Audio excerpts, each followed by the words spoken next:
Welcome into the Cam and Strick Podcast, episode number 121. Yeah. Dude, We're doing our thing.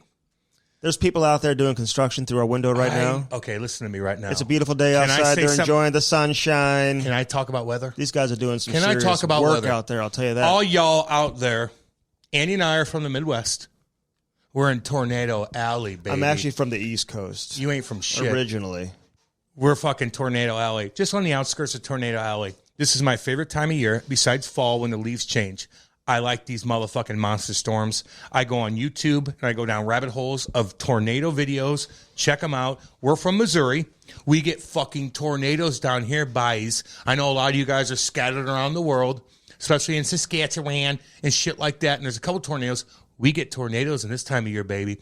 When that goddamn sky turns green and nothing happens, you're like, something's going on because the weather stops. But it's not happening now. No, it's happening So now. oh, is it? Dude, this is tornado season Hold now, on. baby. I don't see the sky turning green, though. Hey, Dick, not today. I'm saying it's coming. Oh, so you're forecasting the future. I'm forecasting the future. Are you a weatherman? Yes, I am. Could you be a weatherman? Fuck no. But here's the deal. I know about tornadoes. I know how they form. I understand the algorithm of it. It's hardcore science, baby. I have a science major in nothing. Yeah. But the point is, I have a science major living in Midwest.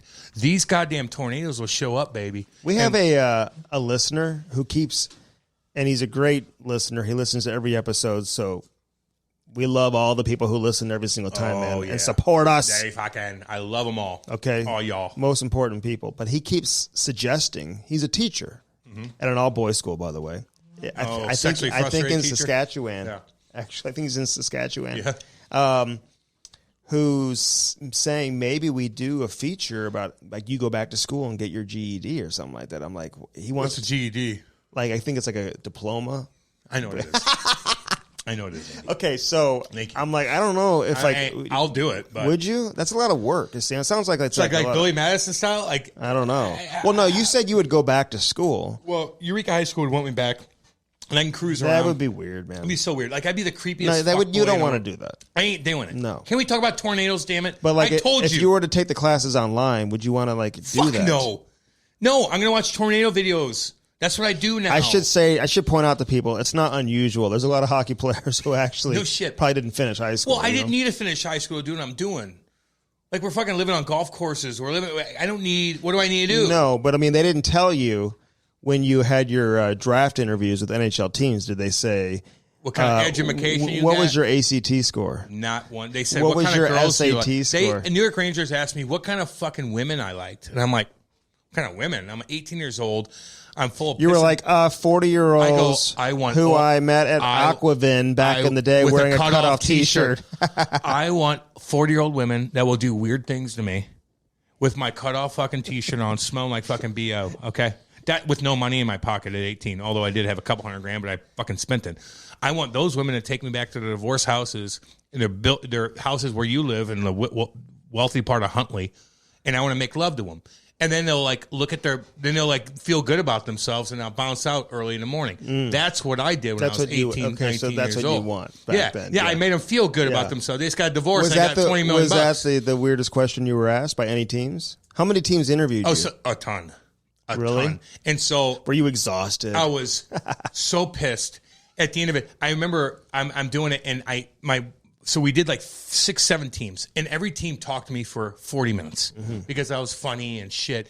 And they asked me, what kind of girls you like? I'm just like, that fucking girl down there I like. Hey, there's one right there. There's one in this room I like. I didn't say that part. I didn't say that part. Don't say that. I didn't say it at the time, but there's a cute girl sitting there. I'm like, I was thinking it, but I didn't say it. At the table? At the table. Oh, she worked for the team. Yes. Which team? You don't have to say. No. This is a long time ago. She's probably not that good looking anymore, which doesn't matter. It's all about your soul, right, Andy? Yeah, doesn't matter. It's a personality. But the point is, God, they asked me some fucked up questions, and I'm like, okay. Where now it's just like, why'd you ask me that? It doesn't matter. Like, what? It was really weird. It was a weird thing. Now, Lou was different. Lou never asked me that shit. He knew what to ask me. He knew what kind of personality I had. He knew he knew what to get out of me. But some of these other guys are just like, what do you fucking like with this? I'm like, I don't fuck know. I don't know. You're just trying to intimidate me a little bit. Where Lou did it in a more professional intimidation way. Does that make sense? Well, yeah, I could see that because he just does everything like in a certain way, right? But he doesn't cross that line. Whatever. Never. Now he didn't like Tayomi. You ever see him laugh? Oh yeah, I made him laugh. Like hardcore laugh. Like belly over. Yeah. No. Fuck no. Have I ever seen him in like not a suit, all black suit with a white shirt and a black tie? Ever? Never. Except for one time when he was coaching. Was he wearing Crocs? He put on.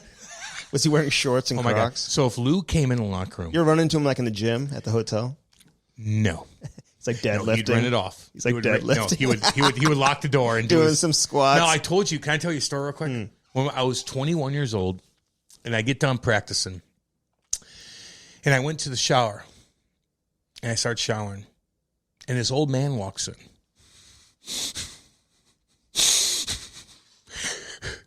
Old man and showers next to me. And I'm like, hi. And I'm like, hi. He's like, how you doing? Oh, it wasn't Lou. No. Oh. No. I thought you were showering with Lou. Listen to me. Listen to me. All right, okay. Maybe more powerful than Lou. Listen to me. This old man walks in, and I'm like, how you doing? He's like, how are you, sir? Oh. I'm like, I'm good. The bus driver? I walk out, and he's showering. I'm staring him down, and I'm like, holy macaroni, he's old. I'm like, God damn, this guy. I'm like, look, I'm just like observing it. If you're showering together, you stare at each other, right? That's what you do. You don't shower with the guys, so you wouldn't know. But the point is, I walk outside, I go to Jay Pandolfo and Scotty Gomez, and I call them that night, and they come over, whatever we do. I go, this fucking old guy, I get done working out with Vass, our trainer. I go in the fucking shower, and this fucking old guy comes. I goes, what's he look like? I go, God, he's old as fuck. And he's short and kind of shriveled up, and I'm like, what the fuck? Yogi Berra. Oh, really? And I go, who the fuck is that? You didn't know who he was? I didn't know who he was. He's like a Yankee legend, dude. And he's from the Hill here in St. Louis. Oh. You knew that, right? No. I didn't. Oh, you didn't? You just learned that just now? I go, who's this Yogi Berra is from the Hill, I believe. I could be wrong about that. No, Lewis, best buddies with him and Steinbrenner. Oh, yeah. Yes. So this old... Because he was on the board with the Yankees. So the guys Lou like, still is, I think. Jay Pandolfo and they're like, hey, fuck boy. That's fucking Yogi Berra. I go, Yogi Berra? I go, what does that mean? He goes, he's a baseball legend, you idiot boy. And I'm like, damn. Is he? And I looked him up. I'm like, oh, my word. I showered. Dude, he's a legend. I showered with Yogi Berra. And I saw him naked. All right, I got to admit, I'm a little rattled right now. With him, I know. I know you are. You were fine, Andy. I thought you did a good job, man. I thought you did a good job. Look, here's the deal, guys.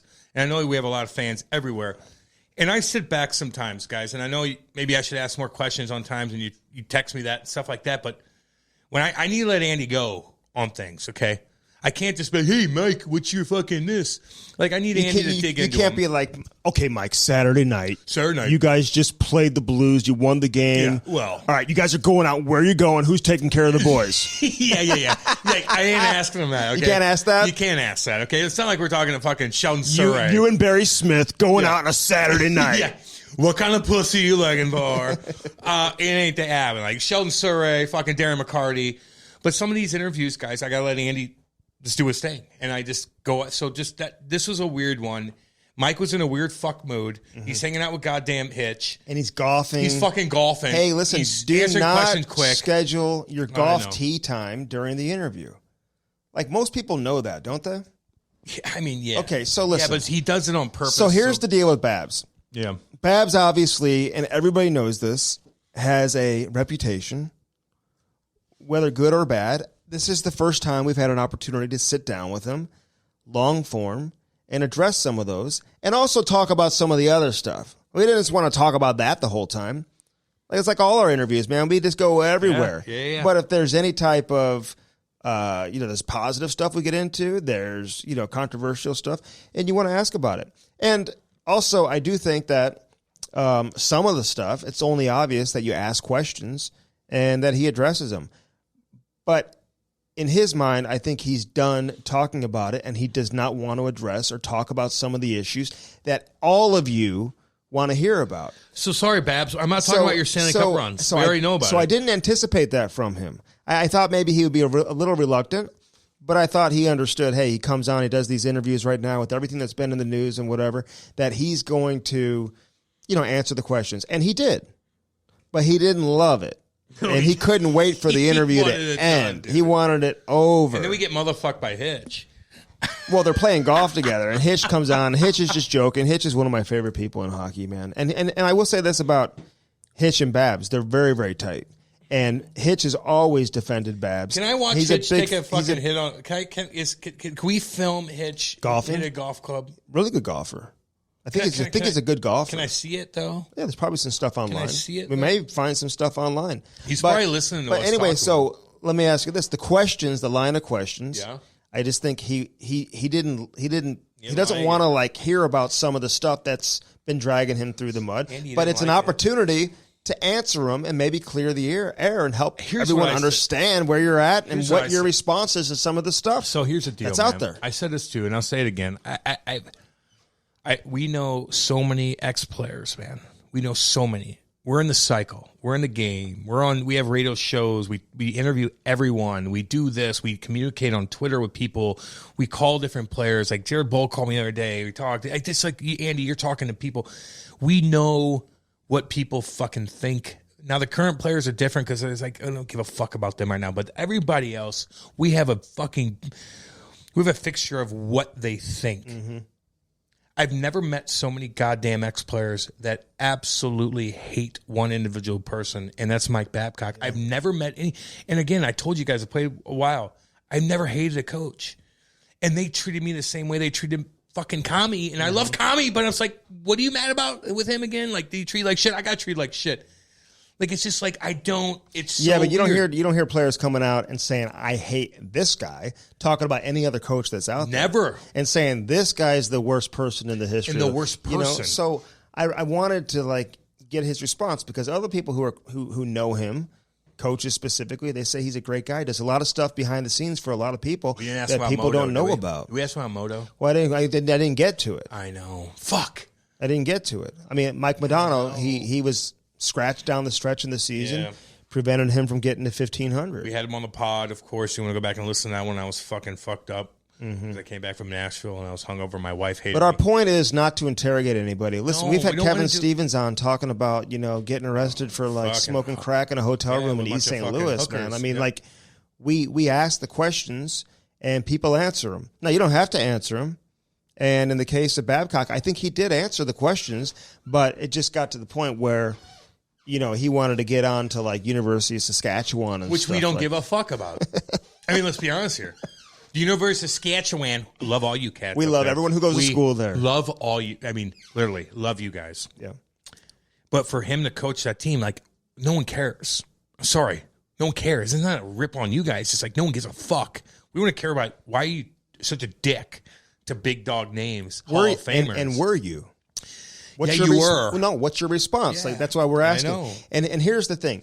If you wanted to talk about University of Saskatchewan, I'm like, no. If Babcock is gonna come back and coach in the NHL, yeah, and if he's gonna take on another job, which I truly believe, some people may disagree, whatever. I think if he really wants to, somebody's gonna give him another chance. I mean, there's no doubt this guy is a great coach.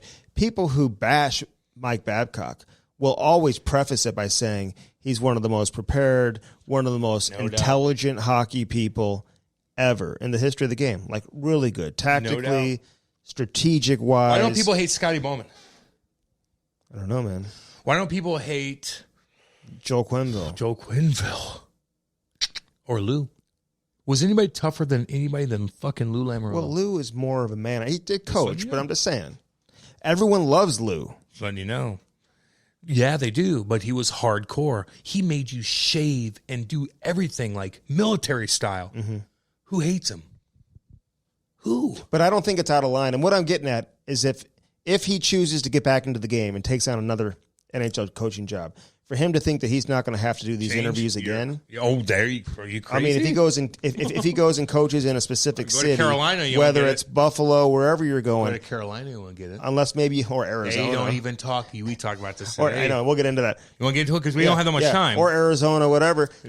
Maybe it's best for him to be in a market like that where he's not going to get bombarded because they don't really know all the backstory. Do you think people in the media, hardcore hockey people in the media, that we all know, we know all these guys, we go on their shows, do they even know what's going on in Carolina? No, I don't think so. No, seriously. I don't think so.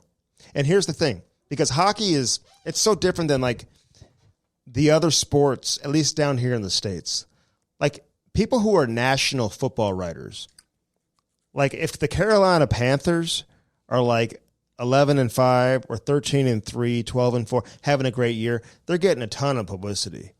We're hearing all about Cam Newton. Oh, yeah. Okay? Superman doing your thing. We're hearing all about look at him walking in. McCaffrey, the running back and whatever, who's just like sick. If Arizona's doing great, we're here. And I know this is the NFL, whatever. So baseball, if the Tampa Bay Rays are leading their division and considered a contender for the World Series, dude, we're hearing all about the Tampa Bay Rays. The Pittsburgh Pirates, we hear all about Pittsburgh if they're good. Hockey's just interesting. It's like we get certain teams slammed down our throats all the time. And in the case of Toronto, we should be talking about Toronto. They're one of the best teams in the NHL right now. I've got no issue with that. But do we really truly have national media in hockey who cover every team and give certain players and certain teams the respect that they deserve when all they do is win? In the case of Carolina, listen, I'm not like a diehard Carolina fan. We love the owner. We had the owner on. We love the owner. But all I'm saying is they deserve some publicity. They're doing it with the number one goaltender injured. They're winning virtually every game. Win every damn night. And no one really talks about them. And so it's like, why don't you talk about all the teams in the league? Or we just we hear more about, all the Canadian teams, even the teams that struggle. What about Tom Wilson hit? What do you think of that? Okay. Can I give you want to go first on that? Yeah, let me go real quick. Go ahead. It was a hard hit. His elbows were down. 7-gamer? His elbows, listen to me. His elbows were down. Hands are down. His hands were down. He didn't clip a guy cutting through the middle. He didn't hit a guy late.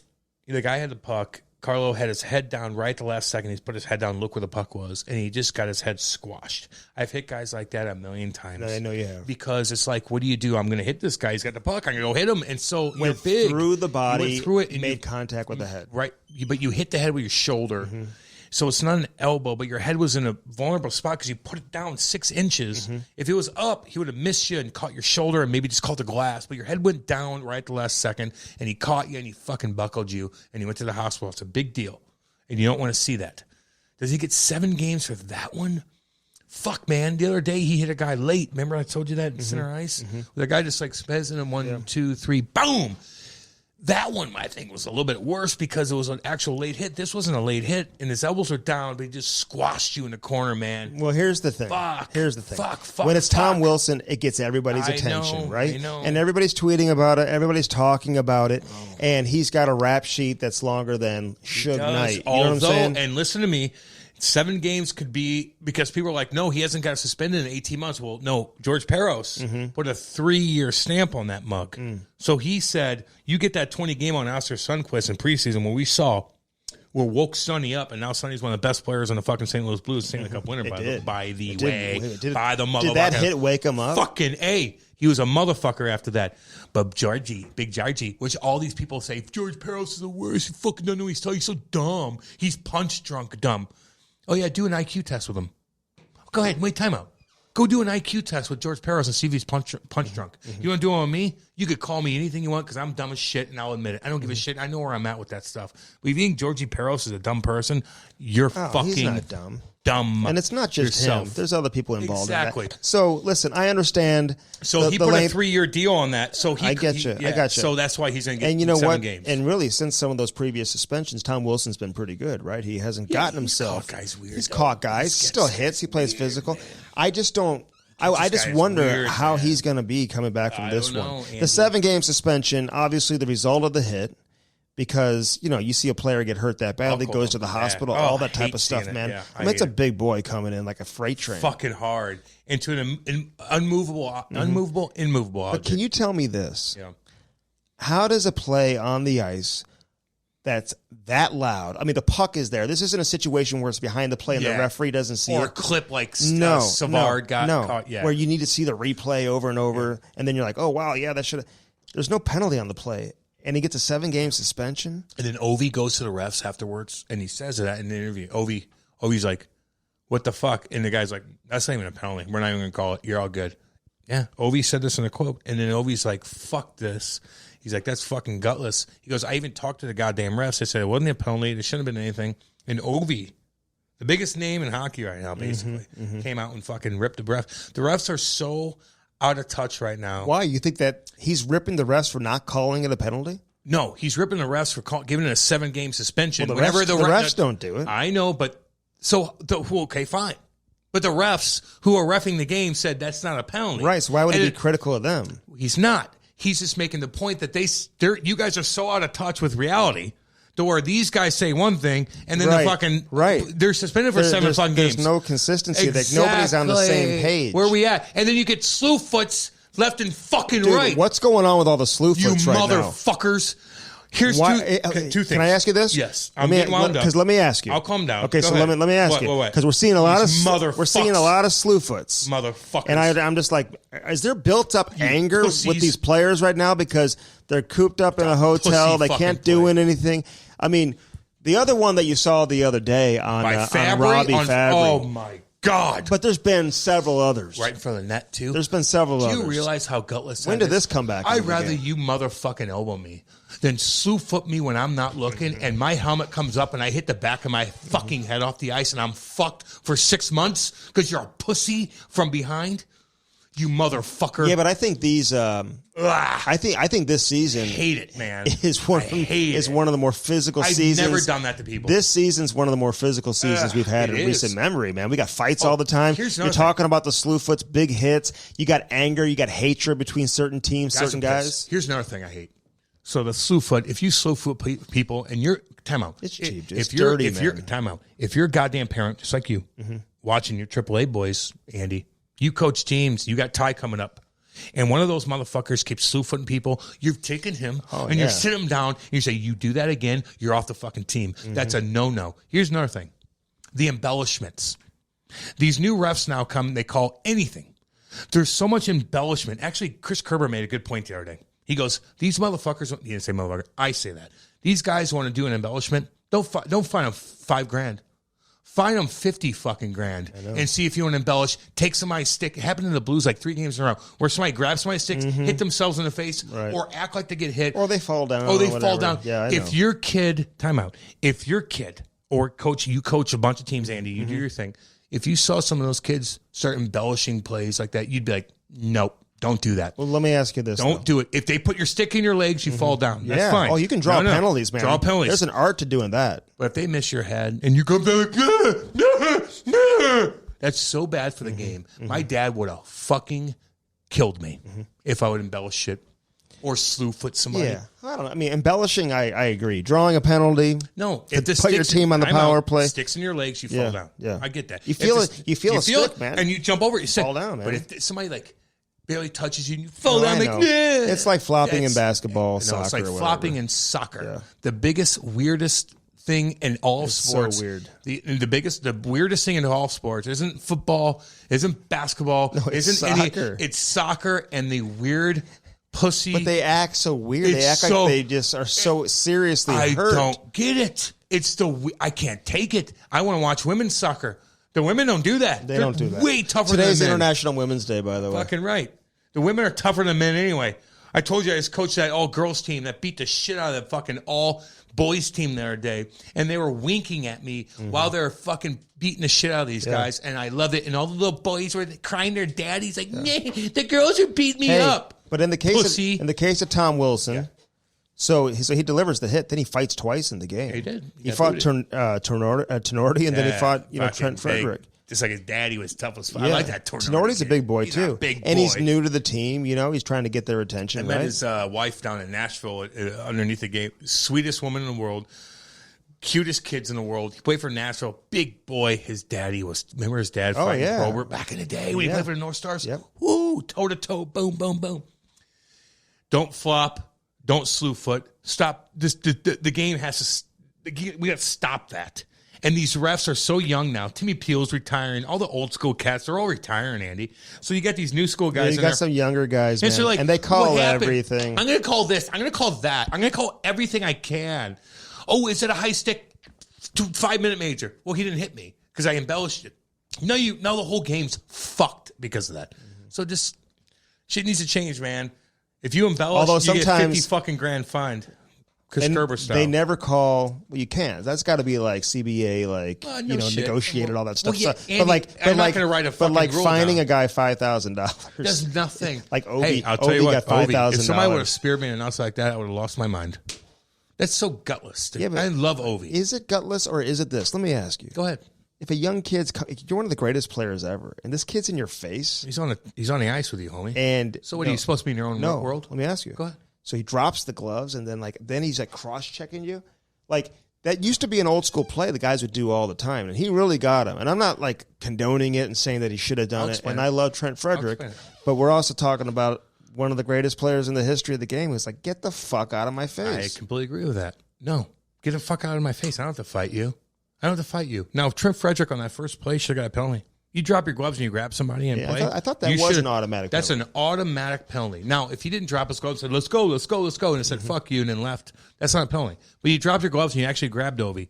You're lucky Ovi didn't fucking buckle you there. And I love Trent, but you got to fucking keep, like, you're lucky Ovi doesn't give a shit.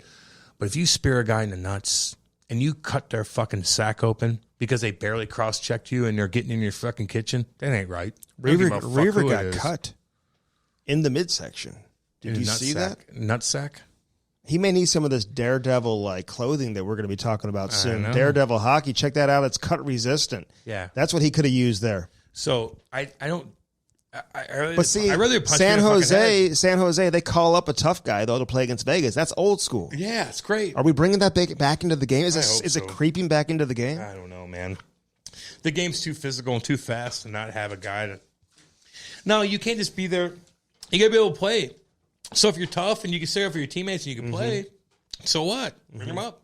He's not going to. But a lot of these younger guys, man, some of these young, at least the St. Louis boys, like Trent Frederick's watching Matthew Tkachuk. Okay, he's creating a name for himself. Yeah, how's he doing it? He's getting more ice time. How's he doing it? He's creating more space for himself on the ice. Now he's scoring goals. How's he doing it? Fucking psycho. And Trent's just following that path to a T. Yeah, man. You know? Nothing wrong with that. Figure it out. So, again, man, they're smart. All right, let's get to the interview. Mike Babcock on this edition of the Cam and Strick Podcast. And again, we've been working for a while, been contacting him, trying to get him to come on, trying to have it work out with his schedule. He had to wait until after a specific date. He's busy. He's traveling back and forth, West Coast, East Coast, doing some TV work. What do you think of him on the TV, by the way? I do think it's interesting. It was almost fascinating when he was asked by Catherine Tappan about the Toronto Maple Leafs. Yeah. It's like, what's the difference with the Maple Leafs now? Coaching. No, I don't know. No, he's cool. Listen, he just sent me a text, man. What did he say? He just said all the best. Okay. You know what I mean?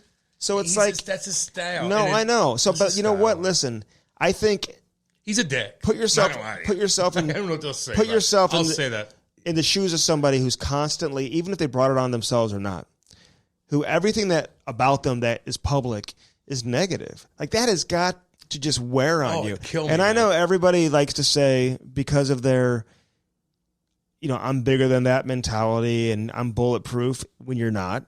And they like to say, oh, I don't even hear it. I don't see it. My family does. People around me, they hear it. They tell me about it, but I don't even read it. Like, yes, you probably do because you can't really get away from it.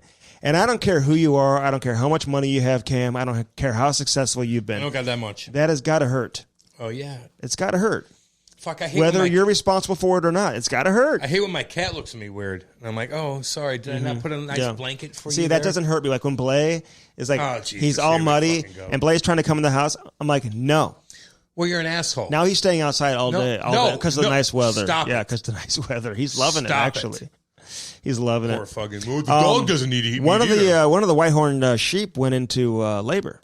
Good for them. And so we have some. Did you have something to do with that? You psychopath. Well, Blay is actually been hanging out and just putting hay and stuff all over. So Andy's getting his fucking sheep in the backyard pregnant. That's cute. I'm not doing it, but there's something going on back there with the nice weather. He'll be a cute kid. And it's not part So you're making Blay reproduce with fucking goats. It's not part goat, part Bernese Mountain, Golden Mountain Dog. Okay, But I'm getting a Bernese Mountain Dog, by the way. Oh, so am I.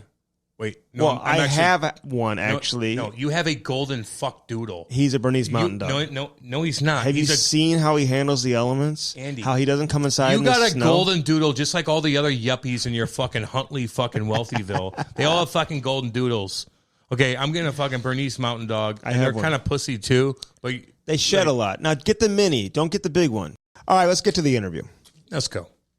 The Cam and Strick Podcast is brought to you by CarShield and CarShield.com. 800-857-2481. 800-857-2481. Get your coverage. Get your protection. Got to, baby. Do it now. Protect yourself. You never know when something's going to go down. You got to make sure you are protected. And you got to do it the right way. So, for example, if your engine goes out, your computer goes out, you're looking at thousands and thousands and thousands of dollars, man. Your starter goes out on Cam's like old truck that he drives, his dusty truck. Why you say it? I'm joking. I'm joking. Did she leave the truck for you too, or no? I mean, I like your truck. I like your truck. I like your truck. I like your truck. But Kate and I sit and play golf all day in our backyard. If something happened, while you're chasing around kids all fucking day. But if something, we're just like sitting there, like literally having Bloody Marys, playing golf in our backyard all day long. If something goes down, you are protected.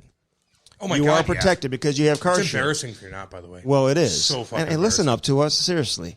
Get that protection. Don't be stuck in having to pay thousands and thousands of dollars. So again, carshield.com. Mention the promo code CAM. You're going to save 10%. 10%. Mention the promo code CAM. 800-857-2481.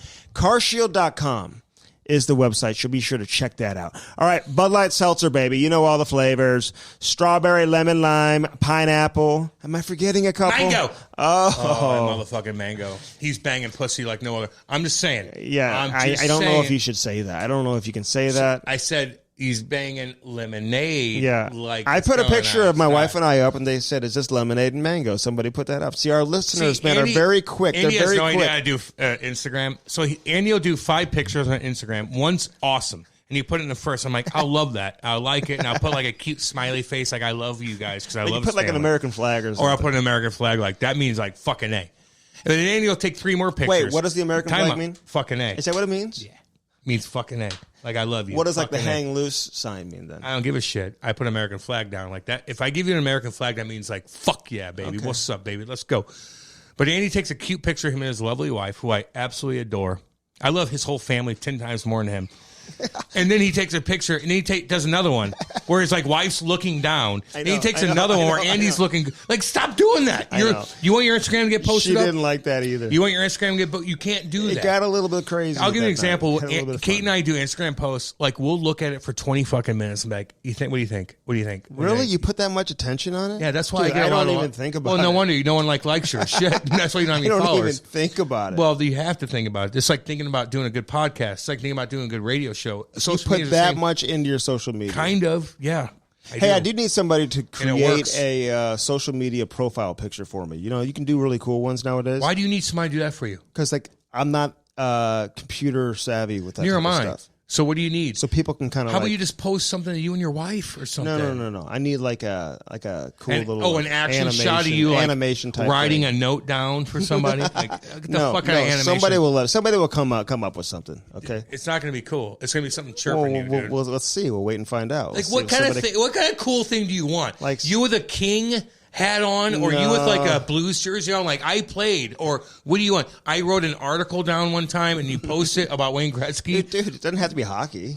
What's it going to be then? Golf? You suck at that. No, just something that. So listen. You driving boats would be cool with the fucking stud 18-year-old creeping your wife. How about out? when I'm driving black tie? I'll do that. When I'm driving my Porsche, then do that. Then I rolled up yesterday. People are like, "Damn, where'd you get the Porsche?" That thing looks good. And I'm like, "I'll tell you where I got it. Looks good." And I tell them I drive black tie. Listen, now the weather's nice. I know we just got through the shitty weather, but now is when you get into it. So drive black tie, and you can drive just a completely different. You can drive a different car every day if you wanted to. I mean, it's that simple. Today's a great day for a Jeep. You can have a convertible.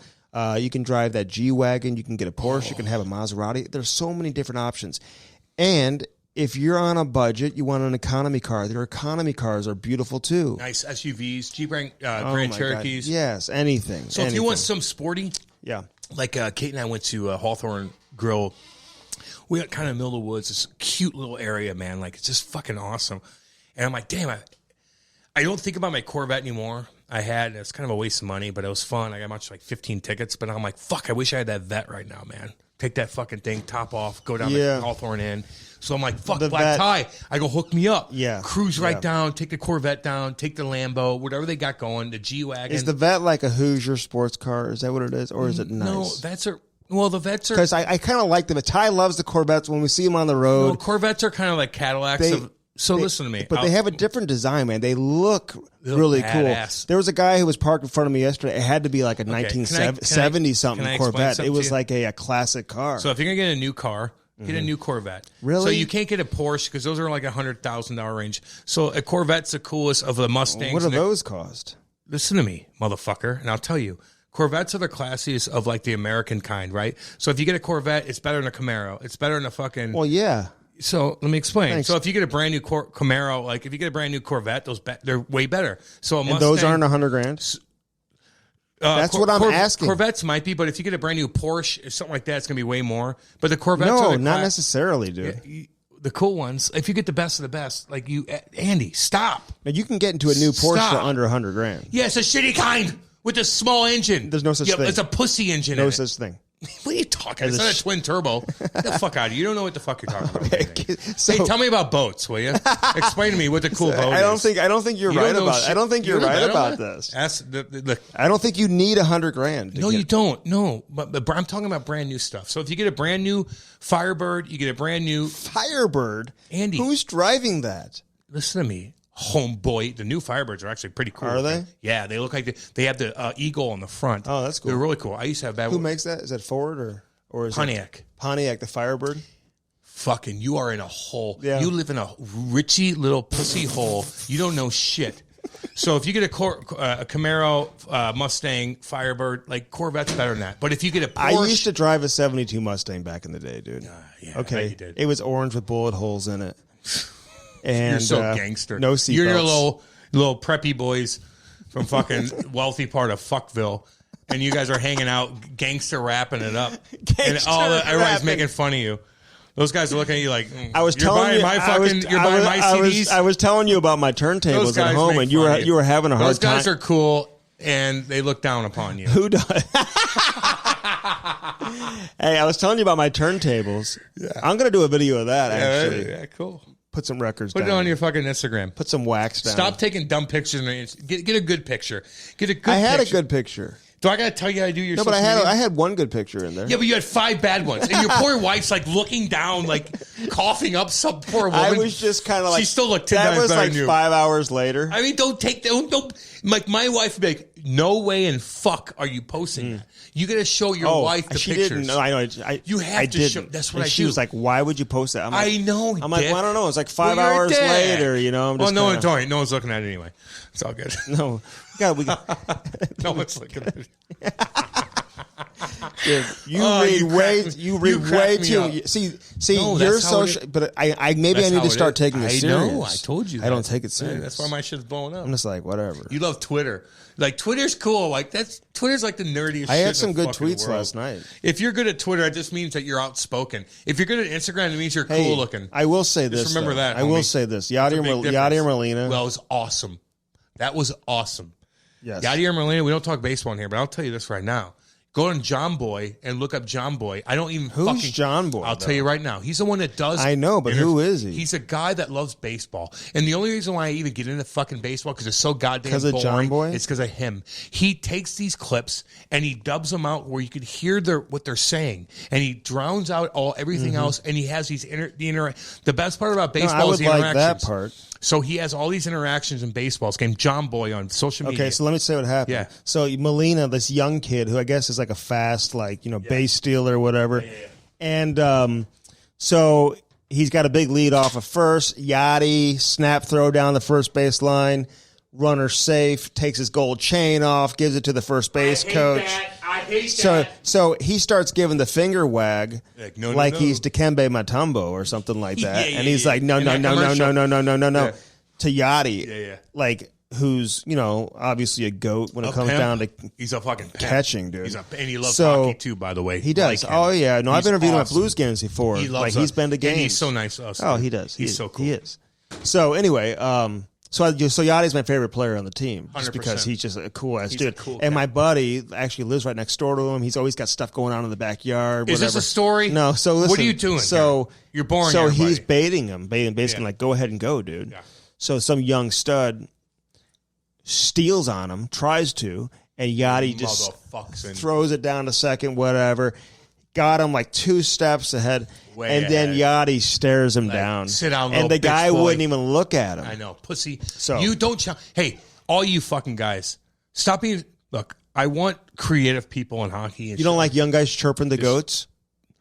It depends. Because, Trent did that to that's what I said. It depends. Boy. That's why I And he answered did the that way to I answered. Ovi. No, that's why I answered. Well, hockey's different, okay? It is. Hockey's different. You're more physical interaction. Like, you have physical battles with guys. Correct. This is more like, mindset version. Like, he's not getting you out. What if a rookie sacks Tom Brady and just stands over him? I don't mind that. You fucking stuck the motherfucker. Okay. You goddamn right. Now, what if a guy dunks on LeBron James? You don't. Too cool. No, on him. You're 7 foot. On him. Well, fine. I don't give a shit. Teabag style. Don't teabag the motherfucker. Well, you might. Like Call of Duty style where you go down and teabag the guy when you kill him. Do you stare him down? Do you be like... I don't mind that. I don't mind that. But you better fucking watch it, though, because they'll fucking embarrass you. The big boys will embarrass you. The big boys what? Baseball. That's the only way you can really do it. Well, yeah. Unless you're a pitcher and maybe you can hit a home run off him or something. Yeah, man. I don't... If you have a gold chain and you hit a ball and you're like, my gold chain's going to poke me in the eye if I run that. You ever had a gold chain? Fuck no. Do you think he forgot to take it off? No, I think he just wants to look cool at the plate. And he gives it to the first base coach? And then you give it to the first base coach. If I was the first base coach, I'm running. I'd be like, take this thing off. Like, fucking, thank you. I'd be like, dude, don't give it to me. Leave it in your locker in the clubhouse. Ryan Reeves wore an earring. Yeah. When I played with him. I go take that off.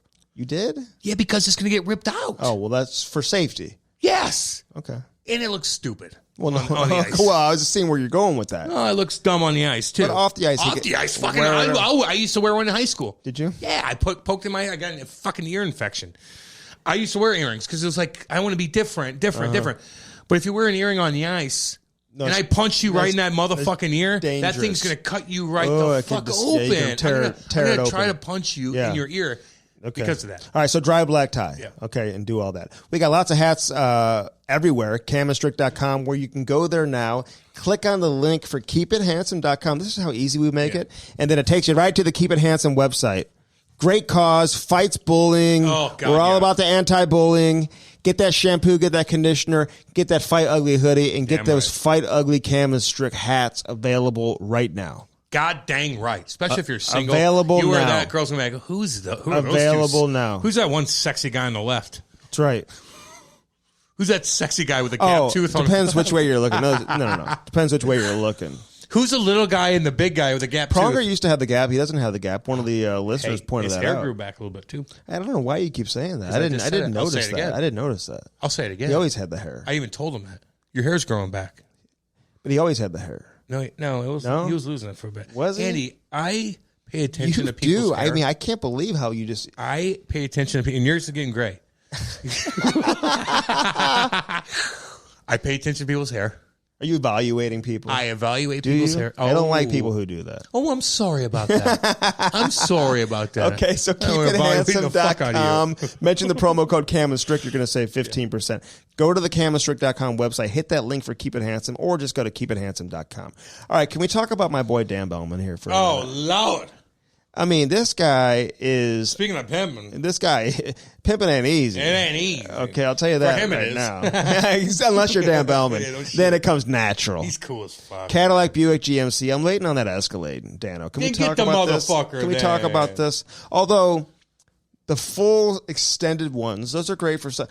I don't know if I need the big long one. You got 8 kids, dude. You need as big as you can get in many ways. 3 kids. It feels like 10 when I call you. Every time I call Andy, it's fucking psycho villain. Oh my God. I go, get control of your goddamn family. I can't. It's getting to that point. I can't take it. They're so loud. I love your kids are so fucking adorable.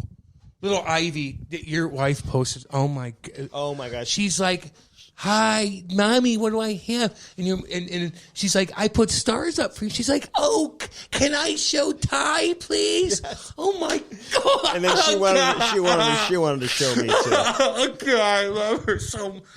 You better fucking treat them good, Andy. They better have fucking the right shit going on. I hope you give them enough attention. I feel like you're on your phone all the fucking time. Poor little Ivy's like begging for Ty. Ty's playing hockey. You're nowhere to be found. I'm sick of it. I'm taking over. That's not true. It's true.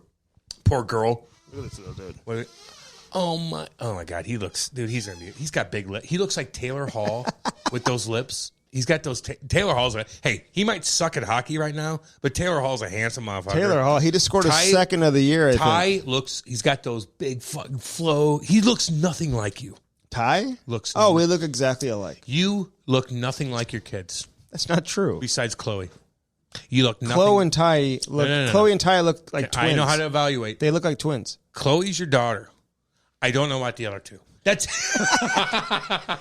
Taylor Hall came into St. Louis sometime. Ty looks like Ty looks like Taylor Hall. He looks just like Taylor Hall. Never thought of that. Oh my God, he's so handsome. I'm like, where the fuck does this come from? It's crazy. Come on now.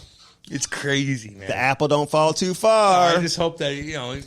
Hey, so you got the Cadillac Buick GMC. Cam's looking at that Buick Enclave, pearl white, 4-door. With a little air freshener in there, like a little, like we need that. You know. Who knows what's going on in that car? And then, but it's a beautiful car though. Honestly, third row, captain seats, fucking those are sick. Get that GMC Yukon. Yeah, homie. Those are unbelievable I'll take too. That mug. Damn, we got so much to talk about. We're coming out there. Other side of the street, over there in Troy, you got the Chrysler, Dodge, Jeep, Ram, and Dodge is coming out with some new ass truck too, which apparently is sick. Have you seen those? No, but I'm sure that you're not going to touch them because you don't like trucks or anything like that. I'd drive that GMC truck. You don't even know what the fuck a dually is, you fuck. Dude, who would drive that? I mean, honestly, no one drives those. Guys, it's like men do. And no one drives Firebirds either. Not anymore. No, they don't. I mean, who said they did? You do. I didn't say they did. I used to drive and they don't drive Corvettes. My dad bought me an 88 Formula Firebird with a fucking eagle on the front of it when I was 16 years old. That is so... Right after I blew up my Mustang. Oh, I had a Mustang too. No, you didn't. Nothing you did was cool. Okay. We're not talking about it. Okay, so you got the Chrysler, Dodge, Jeep, Ram. Get that Jeep. Get that pink Jeep, 2-door, small wheels with flames on the side. I'll take that mug. And that'll maybe make you look. Maybe that'll make you look cool. Possibly. Possibly. All right, let's get to Mike Babcock, shall we?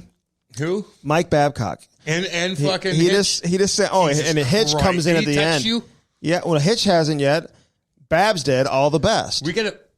That's what he said. All the best. Go fuck yourself. No, he didn't say that. He hates us, dude. Why? They both hate we us. didn't do anything wrong. I don't know. Like, we were trying to be nice. Hitch and comes on while they're golfing and says, go fuck yourself. Both people are like, okay. Hey, listen, see you, buddy. We're trying to be nice to Babs. Honestly, just asking the questions. He was so miserable during that interview. He was like, he talked so fast. He's like, okay, guys, are we moving past this? I go hit the fucking ball then, Babs. Go hit the fucking ball then. What the fuck are you doing? We're like, hey, so what happened? Are we done talking about that? No. We're not talking about the University of Saskatchewan. He's like, you guys want to talk to U of S? We can talk about that. We don't want to talk about that. I'm sorry. We love them up there. We love all the people. But we don't give a fuck. We love Saskatchewan. And let me just break it down for you. Yeah. Even our listeners and all our people, our family in Saskatchewan, they don't want to hear about that either. Like, all of our the people in Saskatchewan, they're just so fucking badass and tough. They're like, is it still snowing there, by the way? They are so fucking hardcore up there. They are so badass. They're like, Babs, we don't even care about U of S hockey. They're screaming at us right now, like, get the motherfucker. They're like, get him.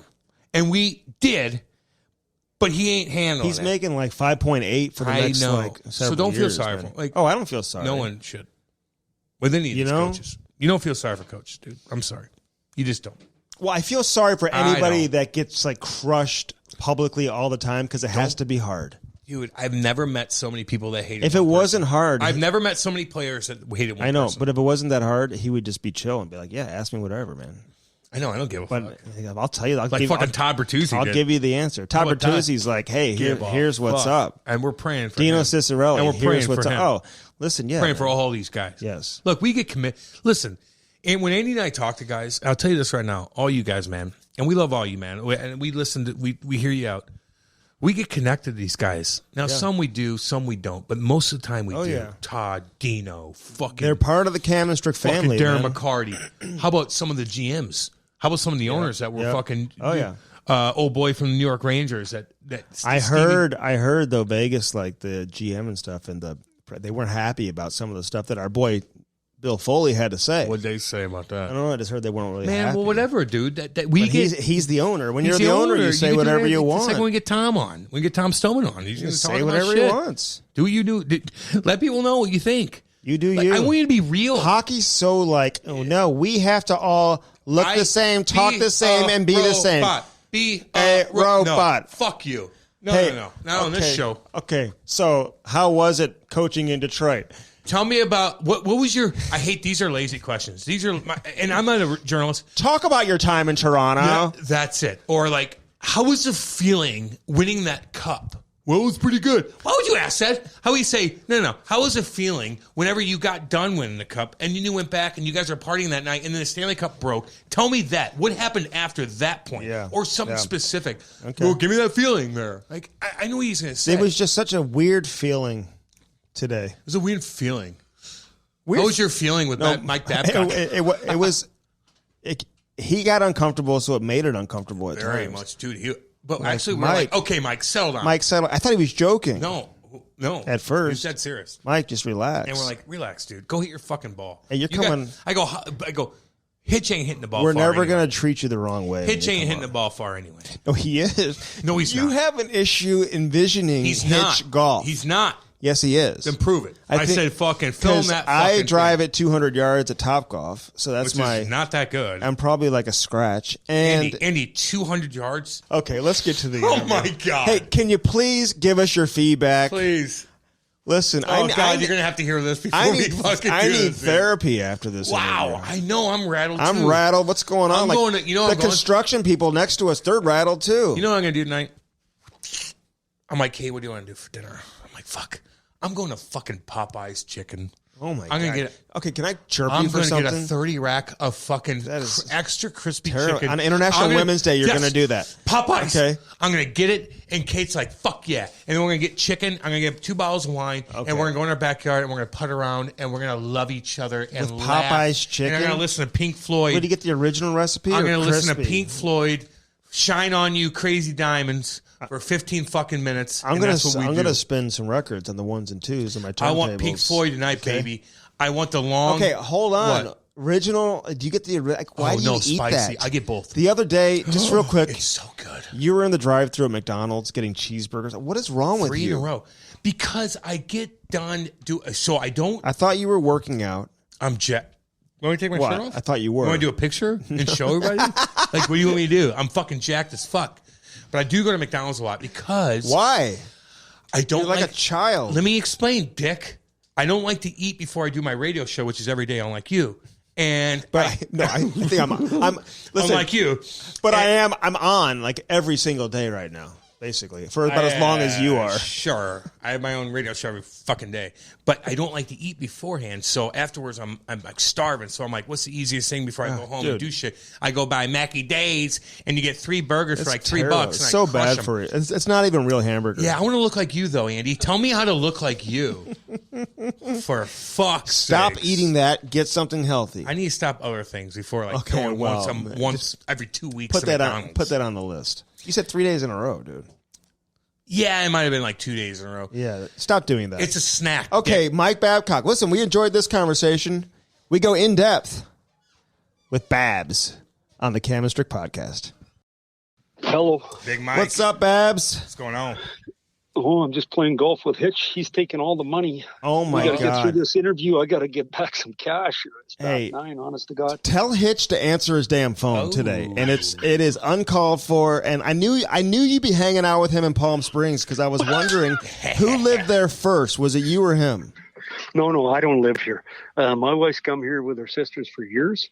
And I've now, I never had any time before. Now that I'm living the good life, I've been here twice. I don't know if we just are renting a place. We don't have a clue what we're doing yet. 2 of our kids are in the East, so be this far. I don't know if that makes any sense. So that's what we're doing. How are you guys doing, man? I'm good. Now, do you run into Grant Fuhrer there too? Like he's there too, isn't he? He's really good at golf. To be honest with you, yeah, I mean, Glenn Sather's here, Mike Barnett's here, who else? Doug Riseborough. There's a ton of guys here, but last year I came here and COVID came, so I drove home. And this year I've just got here, so I don't really know. Hitch was at a course. He told me he was here, so I came and hit balls 2 days in a row, and now I'm playing a game with him. That's all. How much money did you take from Hitch today? No, I haven't taken any from him. That's the problem, man. We got to get this damn interview done so a guy can. Tell him to be patient. He knows. He did the podcast too. He knows the drill. So listen. You said you're living the good life now. Like, is that how you feel, Mike? Do you feel relaxed? Are you rejuvenated? Are you able to take a deep breath, look in the mirror, go outside, enjoy life right now? Oh, it's been spectacular, to be honest with you. Now, I've been a head coach for 34 straight years, started every season. This is my first season never starting with the team.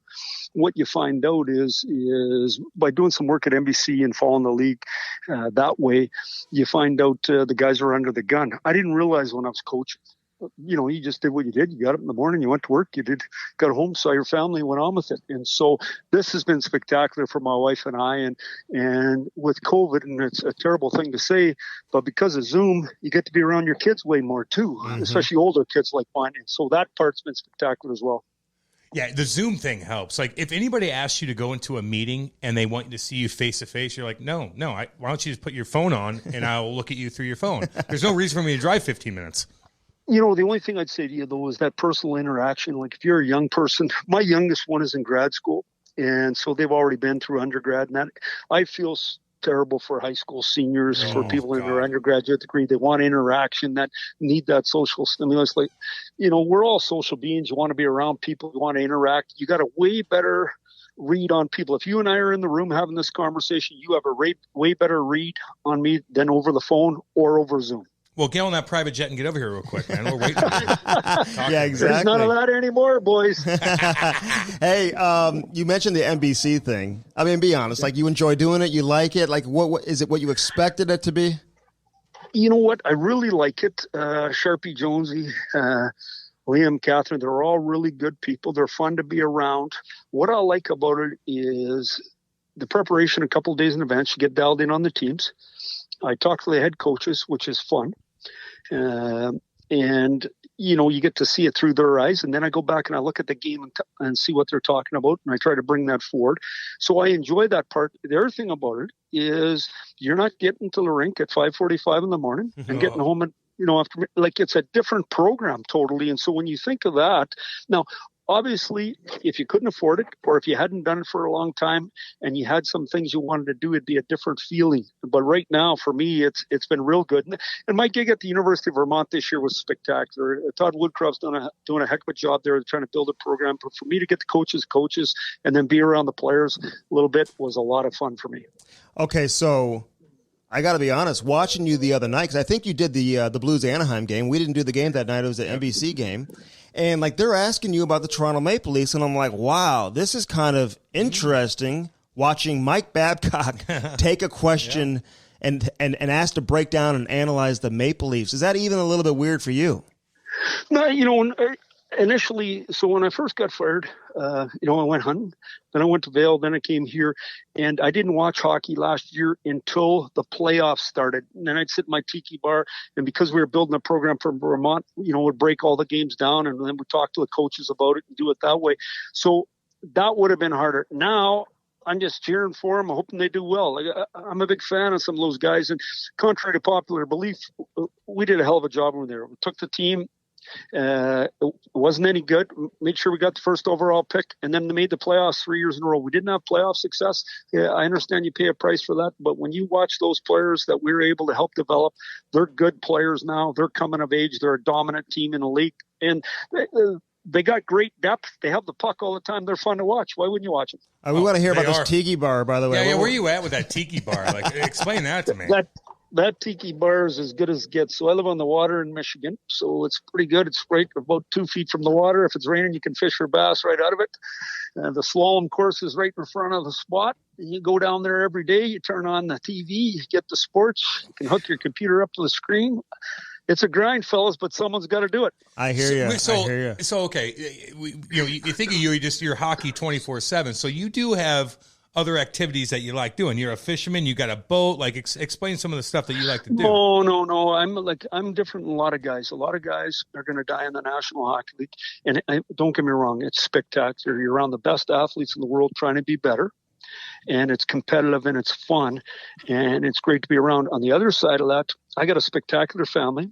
Like I said, I live on the water in Michigan. I got a couple of farms. I'm a big hunter, so I hunt all over. I never got to do that as much. And then, I'm addicted to water skiing, and that's in a course. There's 6 balls. You try to go around. They shorten a rope. You go through it. I spend the whole summer doing that. My dad was a downhill ski instructor, so that was my first sport. So we love doing that. And life is good. Like, that's the bottom line. Life is good, and I'm a blessed guy and feel that way. All right, listen, we're going to get into a lot of things here, but I got to know, like, what kind of player were you, Mike? Like, did you think you had a professional career ahead of you? And then how did you finally come to the realization that maybe it's not going to work out as a player and you started to transition into coaching? Who's responsible for that? Yeah, no, I think we all think we're good players. I was captain of my team, stuff like that. I was a major junior captain. I was a college captain. I was a scoring D-man who didn't check good enough. I thought I was going to be a player. And then when you're not getting any love from any scouts, you realize you're not going to be a player. Even when I played for Dave King at 18, I never got to play a lot. I left major junior and I went back as a 19-year-old. He said, Babs, go see if you can make some money playing the game. No, I played overseas. I played in England. Ended up being a player coach. That's how I got into coaching, to be honest with you. But it wasn't like this big thought process. I'm going to be a coach. I didn't know what I was going to be. I thought probably my best chance was be a professor at McGill University, go back, get a PhD and do it that way. I love being on campus. I love Montreal. I love that life. And so that's what I thought I was going to do. Yeah, me too. I thought I was going to get my PhD, but it didn't happen. Well, you said you he needs to get his GED first before he gets Andy. So you said you played in England back then. They had teams over because I played over there. I played for Nottingham 5 years ago, and I absolutely loved it. They had teams there? Nottingham was a great place. One of my college roommates, Dave Ducharme, played in Nottingham. Dan Bissonnette from Thunder Bay. So the Canadian guys, we'd get together. I spent Christmas in Nottingham. So I played. Whitley Bay was in the Premier Division. That's just outside of Newcastle. And so it was us and Durham, Fife. Those were the best teams. And, I had a great time over there. I signed to go back for 3 more years. I got the job in the summer at Red Deer College, and that threw everything into a wrench, and here I am today. All right, so let me ask you this, because now we're starting to see your face. You've done a couple other interviews, and so that's a real positive. Some would say, okay, he's looking to kind of reshape his image, whatever, in an effort to get back behind the bench in the National Hockey League. Is that what you're trying to do? Do you want to coach again? Yeah, a great question. Reshape, no. I think in life, when you make mistakes, when you cross the line, when you do something wrong, you should own everything about that. So I'm happy to do that. But I'm not owning anything I didn't do. And so let's get on with that. The other thing is anybody who treated people poorly can't win place after place after place and have success. It doesn't work like that. And the people that hire you don't hire you. So, there's nothing I'm going to be able to do to clear that, but I know in my heart, and I'm happy to get on any stage and question about moral fiber. I'm not worried about that one bit. Do I want to coach again? Well, I'm going back to the University of Saskatchewan. Dave Hardy was the old basketball coach there when I was in high school. He's the athletic director. Dave King's on the selection committee. Coach, I know the president real good. I'm excited like you can't believe to go back and coach college hockey. I did it for 5 years, had a ton of fun. And it's in my hometown. My wife's mom and dad are close in Lloydminster. Her brothers and sisters, my sister's around. We're excited. It's going to be a spectacular year for us, and we're going to enjoy that process. All right, so you said you're being accused of things you didn't do. Like, what's bothering you the most, Babs? And do you feel like you're being attacked at all? Because it's got to be uncomfortable with some of the stuff you're hearing, right? You know what, you guys, you hear it. My family would hear it. I don't hear because I don't in that line. But I guess I know what I've done.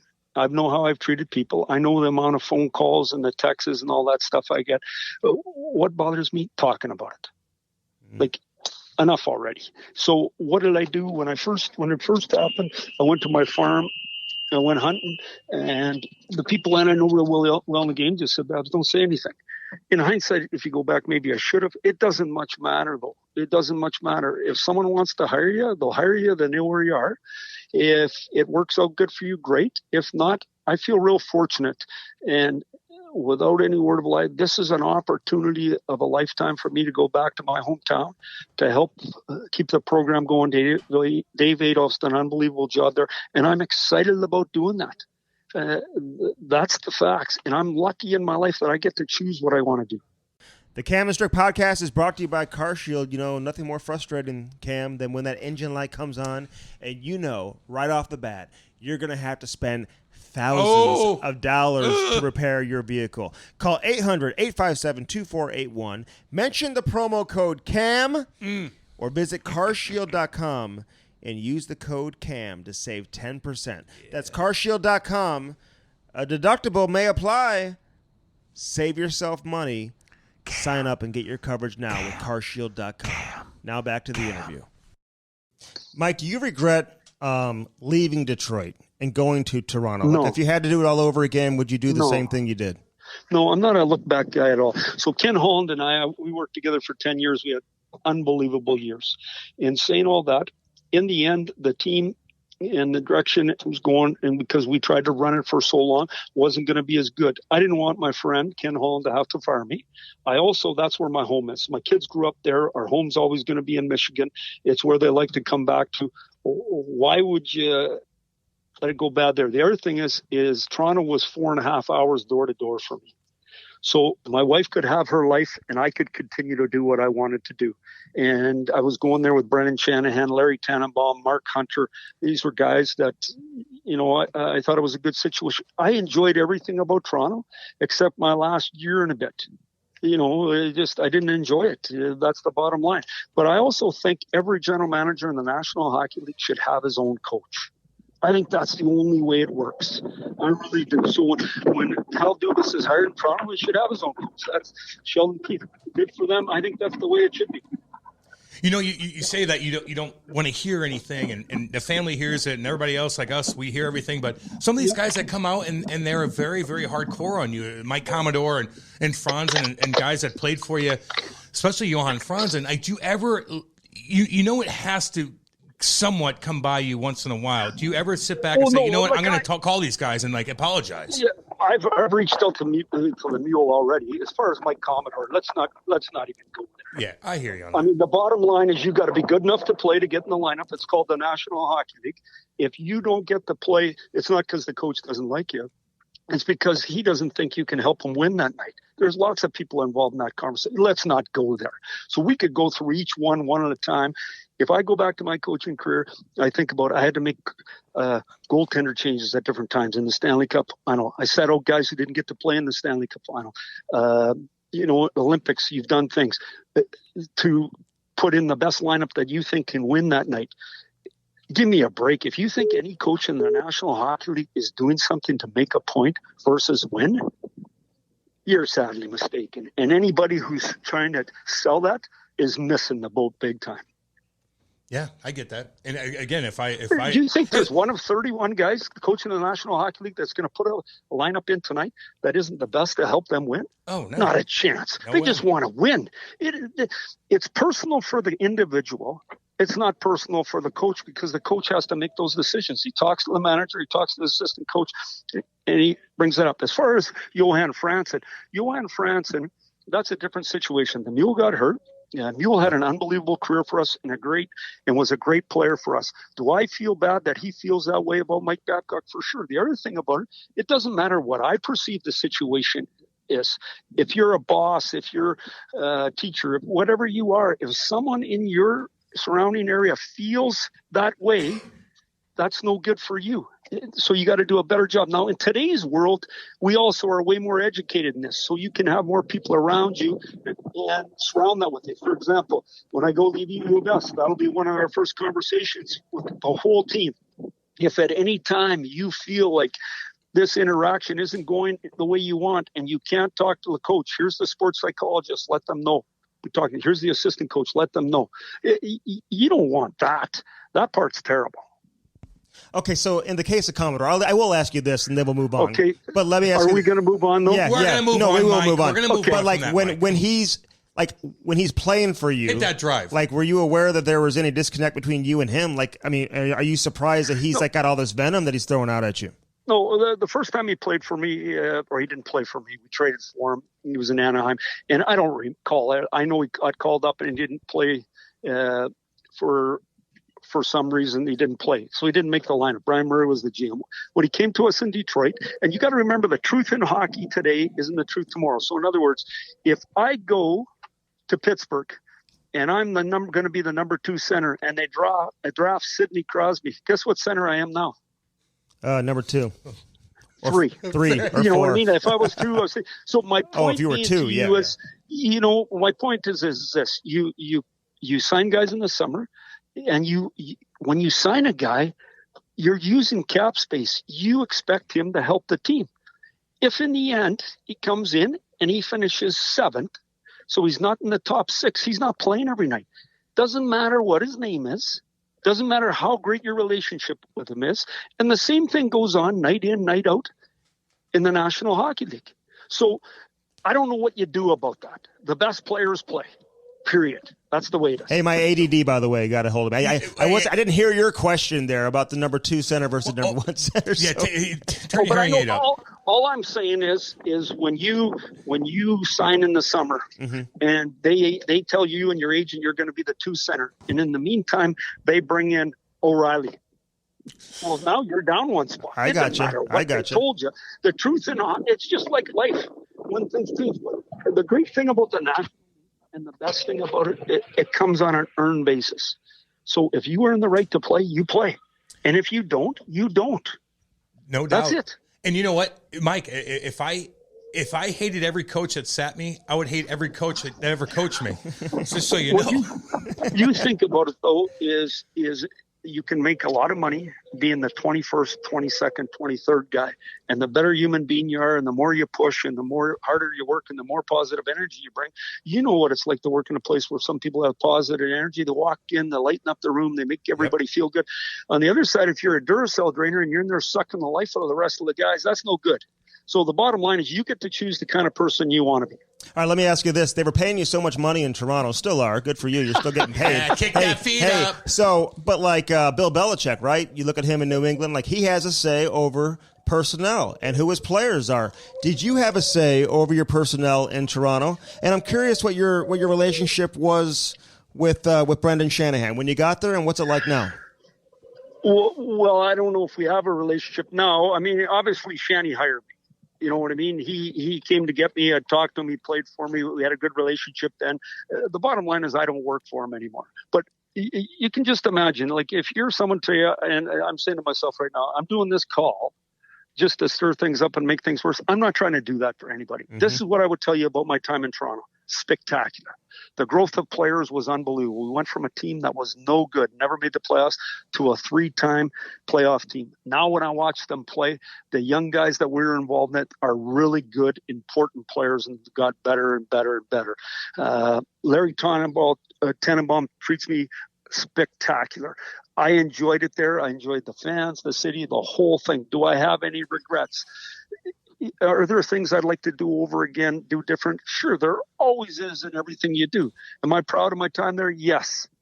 That's it. What are we talking about, guys? All right, so let me ask you this, because I don't need to ask you about Mitch. I mean, you've already addressed that. But there are some things about Toronto that I haven't heard you answer, so I am naturally curious. Naturally curious. So how many more minutes do I got, guys? About 40.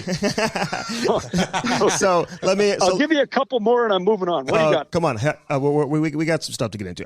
Jason Spezza didn't play in the season opener. What was your thought process on that? And, it was simple. The penalty kill. Hyman wasn't playing. We didn't have a right-hand center. Shore was a right-hand center that was penalty killed. We hadn't spent enough time with Spez at that point. We think Spez was a good player, an important guy, a good player. Yes. So once again, why did you make that decision? You made that decision because you thought it was going to help you win that night. That's it. Nothing more. It's easy in hindsight to stand on the outside and poke at everything anybody does. Mm-hmm. The bottom line is that's what I did. Do I feel like I should have done it the other way? No. At that time, that's what we decided. As a coaching staff, we went through it and we tried to put the team to give us the best chance to win. We didn't need more goals. We needed to keep it out on the penalty kill. I heard people the other day even like being critical, like Justin Hull is now a regular in the lineup, defenseman for Toronto. He's playing, and he's awesome. And he didn't play a ton when you were there. So like, but hang on here. Yeah. Hang on here. He played for the Marlies. He came up. he was working his way up. The guy got to work. Great example of a guy who's seventh. Mm-hmm. Worked every day. The coaches came in every day and said how great he's working. When I was there, we hired Hack. Hack started playing him. The reason Hack started playing him, he was earning the right to play. And he had played, DJ Smith had run our D the year before, and he had done a great job. And Jim Hiller and him had done a great job with Hall. Hall, when I watch the Leafs play, he is a player that I look at and I say, geez, there's a guy. He worked his butt off every day, spent more time in the weight room, spent more time with the coaches, was positive every day, would come and see me once a month, was a pro about it every time. Did he like what I said at times? No, because anytime you're not letting the guy play, he doesn't like that. But look at what he's done for himself. There's an example of a good man who's done a real good job, and now he's going to have a career. It took Ron Hainsey probably to about 26 to be a regular and really good in the league. Hey, let's talk about the new Bud Light Seltzer. Oh, yeah. It's an easy-drinking, hard seltzer that comes in 4 delicious fruit flavors. Black cherry, strawberry, lemon lime, and Cam's favorite, mango. Oh, With mango. only 100 calories, 5% alcohol, and less than a gram of sugar, you might as well have a few tonight or this weekend. Go to BudLight.com to buy Bud Light Seltzer online. Must be 21 years of age or older. Bud Light Seltzer. Unquestionably good. Yeah. Now, back to the interview. Okay, so you worked for Lou Lamoriello. And listen, Doug Armstrong's here. He's an old school guy. Kenny Holland, old school guy. So it seems like you're on the same page with a lot of these old school guys. If you came back and coached again, how selective would you be? How important would it be who your general manager is? Well, I think anytime a general manager hires you, you're their guy. Mm-hmm. When they don't hire you, you're not their guy. Can you make it work with that guy? Absolutely. Did Kyle Dubas and Mike Babcock have every intention of making it work? Yes. It didn't work. How many more minutes I got, boys? We got about... Go hit your ball and tell us how it is. We got about 30 minutes. And how's Hitch playing, by the way? We're not playing. Hitch is hitting long and down the middle. We're not going 30 more minutes. Well, let's go. What else you got? Of course. Tell us about dealing with Lou. How was dealing with Lou Lamoriello, and how is he different from everybody else you dealt with? Lou's spectacular, man. Loves hockey. Does it right. Knows players. Knows how to treat people.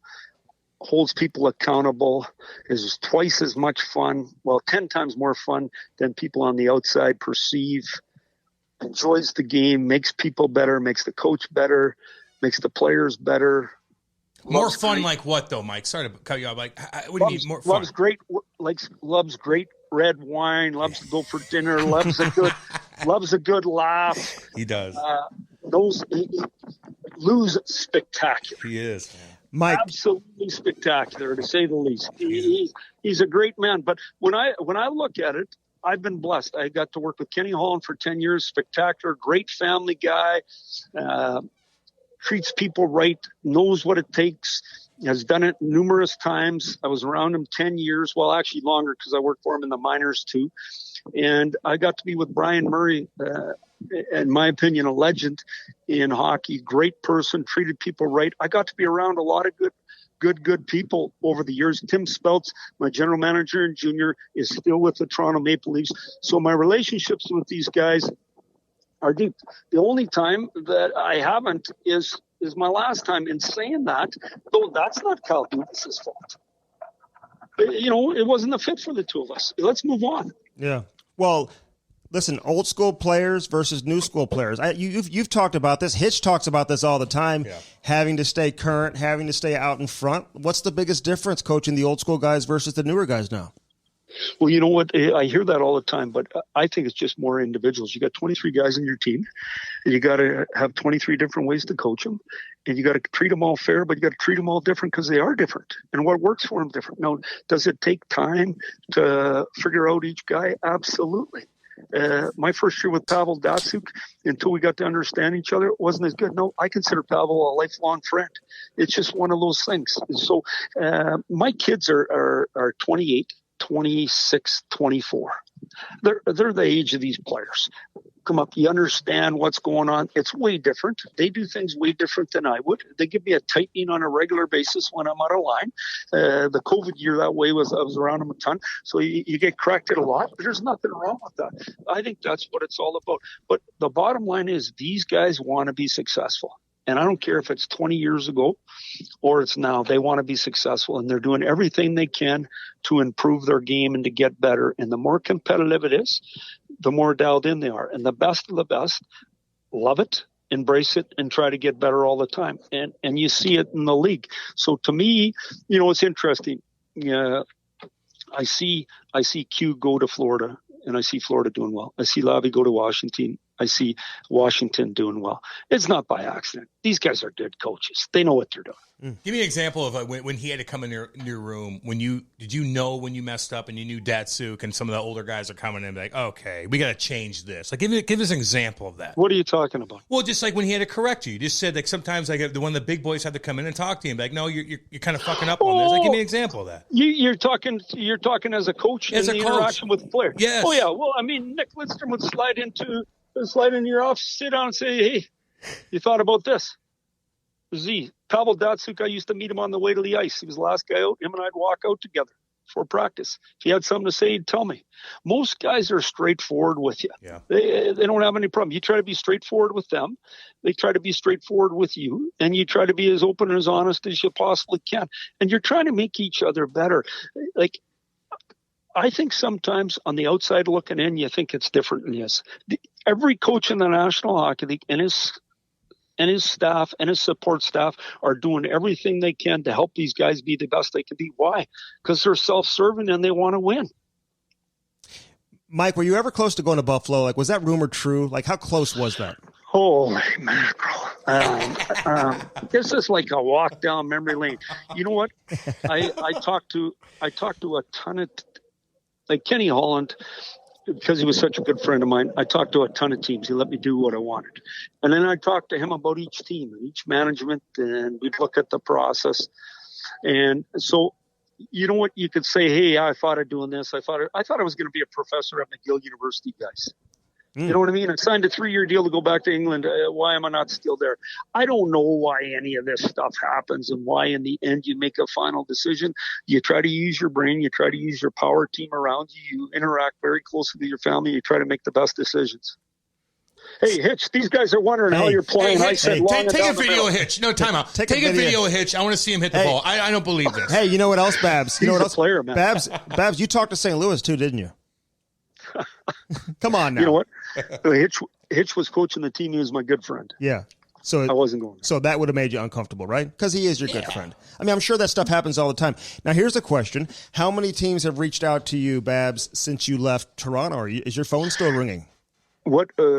So the way I see reached out means offer you a contract. Mm-hmm. That's what I call reaching out. So you sat down and you discussed money. None. Really? Not one. And how much hockey are you watching now? Are you watching like every night or what? Not every night, but I'm watching quite a bit. Now, have I talked to teams, guys? I've talked to teams. Mm-hmm. It's never, to me, when it's serious, you're talking financial stuff. Yeah. In the meantime, they're kicking tires, you're talking and stuff like that. You know what? I'm fortunate that because I was involved at the University of Vermont this year, I watched a lot of hockey to find clips to help our guys. Now with NBC, I do the same thing. Now that I'm going to the University of Saskatchewan, I got to be, dialed in, latest, greatest, what's going on, what do you see, how do you help guys? So that way you stay in the game and you're involved in the game. But guys, I'm happy. Yeah. Well, that's really all that matters. Now, you know this, Babs. If you take another job, and if you want to coach in the NHL again, I think you will. If you want to. People are going to ask you, hey, what ways are you going to change? Do you feel like you have to change? Like, what's your honest answer to that? See, this is the answer I'll give you, and this is what the response would be. I think I changed every summer. And what I mean by that, I'd go home in the off season, that tiki bar, and I'd sit there or the lake at Emma Lake, and we'd try to reinvent ourselves. Now, so I coached the board for a venture capitalist company. I meet tons of CEOs. I gather information from them. I go to clinics. I talk to coaches. I talk to different coaches in different sports. You're always trying to get new information. I'm a lifelong learner even now. I'm trying to get better at all the things I do. Be a better husband, better parent, better water skier, better downhill skier, better hunter, better golfer. I'm actually going to get into this golf stuff. Anyway, so I guess what I'm saying to you is you're always doing that. Now, if you don't give them a specific on what you're doing, you didn't do enough. Like, the bottom line is in today's world and with social media, I think there's things you got to learn about handling those situations to keep yourself out of storms. You don't need to create storms for yourself that aren't there. In saying all that, though, the best coaches coach their players. Yeah. And you know what love is, fellas? Love isn't blowing smoke up somebody's butt. Love is telling the truth. When you sit down or you're around my family and you step out of line, one of the kids tells you or your wife tells you, that's sharing the love. That's truth. People that don't care about you just let you get away with stuff. In the end, you don't become what you wanted to be. Well, lots of people in my life who really helped me, made it hard at times. They didn't make it hard to make it hard on me. They made it hard on me to make it so I would get better, so I would change. Change is tough for people. Go ahead. Well, I like when people kiss my ass. I'm not going to lie to you. Just to let you know. Time to talk about our boy, Dan Bellman. Ooh. Bellman.com. That's with 2 N's, not one. BEHLMANN.com. Hey, check out the new inventory. Check out the pre-owned vehicles. You looking for a Chrysler, a Dodge, a Jeep, a Ram? How about a Cadillac or a Buick GMC? All in Troy, Missouri. Get your new wheels in time for the winter. Now back to the interview. Hey, let me ask you this real quick. You've been in a game, so who was the easiest player you've coached? Who did you get along with unbelievably great, who was relevant, that did everything you wanted him to do? Who was your best teammate? Oh, I mean, when I was a player or when I was when you're a coach. I said, when you're coaching. Tons of them. Like, Morgan Riley in Toronto would be one of the guys that did everything. There's a whole group of them now. John Tavares was spectacular. All these guys who were at the next level of the game. The guys you're trying to have the most impact were the guys like Morgan, the guys like Mitch Marner, the guys like Austin Matthews. You're trying to get him to be the best player. It took Michael Jordan 7 years to win a championship. Yeah. We all know that, right? Mm-hmm. It takes a while. You got to learn the ropes, and you learn how hard it is to be as good as the guy across from you. You got to outplay each and every night. So, but I mean, Nick Lidstrom, honest to God, like I say all the time, like, I don't know who coached who. Did I coach him or did he coach me? Like, the bottom line is you learn something from it. I learned about the offensive cycle and spreading out the zone from Pavel Datsyuk. I learned about breaking out from Henrik Zetterberg. You steal, so you learn. I learned about stopbacks and turnaways from Sidney Crosby. So when you go through all the players you've coached, they all gave you something, whether they knew it or not. They all helped you be better. Okay, guys, I got to get playing. Hey, how many more minutes? There's just five more minutes here. Let me ask you this, though. So he wants to hit that ball so bad. But, Mike, I know you say you don't hear a lot of the criticism, but were there ever any dark times for you? Like when your family hears it, and people are coming at you, Mike. Yeah. It had to be hard. Been tough, let your guard down here for a second. It had to be difficult. Guys, my guard's not up. Just so you know, my guard's not up. Like, am I happy with the job I've done and how I've treated people over my career? Yes. Emphatic, yes. Have I ever crossed a line? Have I said something in the wrong tone? Have I approached something wrong? Yeah. But was my intent ever to hurt anybody? Intention's a huge part of decision making. No. 100% equivocally no. So I don't worry about those things. Now, when I'm sitting around and talking to my son, and I can see it bugs him, then it bugs me, or my daughter or my wife. Yeah. But the reality, guys, is I'm so lucky. The measure of me as a man is going to be the family I raise. I have spectacular kids. I have a good life. I'm happy. And I'm also proud, guys, of my coaching career. I'm not sitting here hiding from anybody. I'm not doing that. I'm just doing what I want to do, period. Are you misunderstood, in your opinion? Guys, we've gone past the psychoanalysis. Andy, goddamn your goddamn questions. The psychoanalysis. Sorry, Mike. I want to talk about golf with you. Here we go. here we go, fellas. We're bringing this to a roundup. This will be the last time I do these conversations. Yeah. We're going to talk about the U of S next or something like that. Well, that's what it is. Yeah, we want to know about the U of S. Why are you going back and doing that? Are you guys all related up there? Is that just to keep your foot in the door and keep? No, that's because they asked me. That's because they asked me. I'm from there. I want to do it. It's a great way to give back. We're going to hire the next head coach. I'm going to start working with him right away, and we're going to go from there, guys. Hey, what hole are we on, Hitch? What hole is this? Hey, put Hitch on the phone real quick. We want to talk to him now. Put Hitch on. We already had him on, but put Hitch on the phone. Okay, you guys do Hitch for a couple seconds. Okay, go hit the ball. Fine. Put Hitch on the phone. Put him on. And then we'll get back to you, Mike. It's all good. Hit the ball. We'll come back to you. Put Hitch on the phone. Okay, 2 seconds. Okay, do your thing. Take your time. Hit the ball straight. Hey, we can be with you the whole round. What does it matter? Andy. Hey, there he is. Hi, Hitch. Hi, Hitch. Hey, guys, do me a favor and fuck off because we're enjoying golf and listening to you shitheads. So, all of you, I'm going to get fined because Babs was on the phone. So, you guys, you can just fuck right off. Hey, listen, Hitch, you know what? We love you. He just gashed it. Guys, I'm playing, man. Hey, thanks for having me on. I appreciate the time. Good luck, man. I love Mike, you guys. Mike, listen, we appreciate the time. Tell Hitch to answer his damn phone, too. That's unacceptable. Take a video, too. I want to see all this. I know. All right. Next time we're keeping you for 2 hours, Mike. You know. See if they hung up. Oh my! Wow. Come on, let's just keep going here. I'll go. Come on. What do you want to do? Well, I don't know. Hey, Hitch, you there? That was one Hitch, where you at? Was that one of the? Wow. What do you make out of that whole conversation? I don't know. I couldn't. I'm looking at my notes and I'm like, fuck. I want to dig at him. He wasn't going there. Those two were talking, and they're like, these fucking guys are coming on. You got to do your fucking shit. Go on for 20 minutes, and we're playing golf.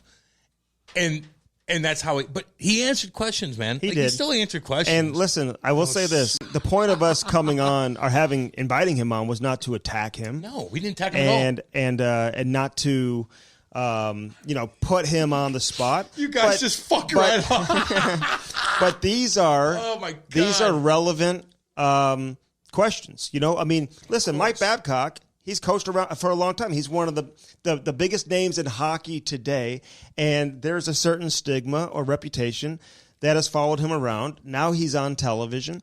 There's been a lot of questions that have been left answered, and people are interested. Sometimes you gotta take those questions and meet them head on. Listen, here's my approach when we have these guys on. We got to be somewhat cordial with them. Yeah, you always want to respect people that come on. Anybody who says yes, they'll come on and takes the time to come on. You got to respect. Although, hey, anybody out there, when we call and ask you to come on, don't book a tea time at the same time we have the interview. Shit, dude. Okay, don't do a tea time at the same time. Oh my God, that's so funny. Our point is not to disrespect anybody, but it's also a platform for people to answer questions that they may not have been asked. That's why I didn't ask him about the Mitch Marner situation. He's already answered that five times. Can I say something real quick? As a hockey guy, I played in the league. Although he brought my boy Bozy up into it. He brought him into the story. I played in the league a while. I've never hated a coach in my life. Mm-hmm. I've never hated a coach.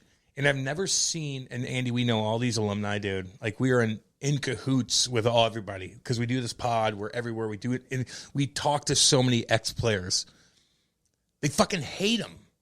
I've never met so many players that hate one individual in hockey ever. Like, he's one of the guys and I just never understood that. It's like, again, I had so many coaches, they sat me, they did this, and I know I was in a different tier than a lot of these guys, but I've never hated any coach. Mm-hmm.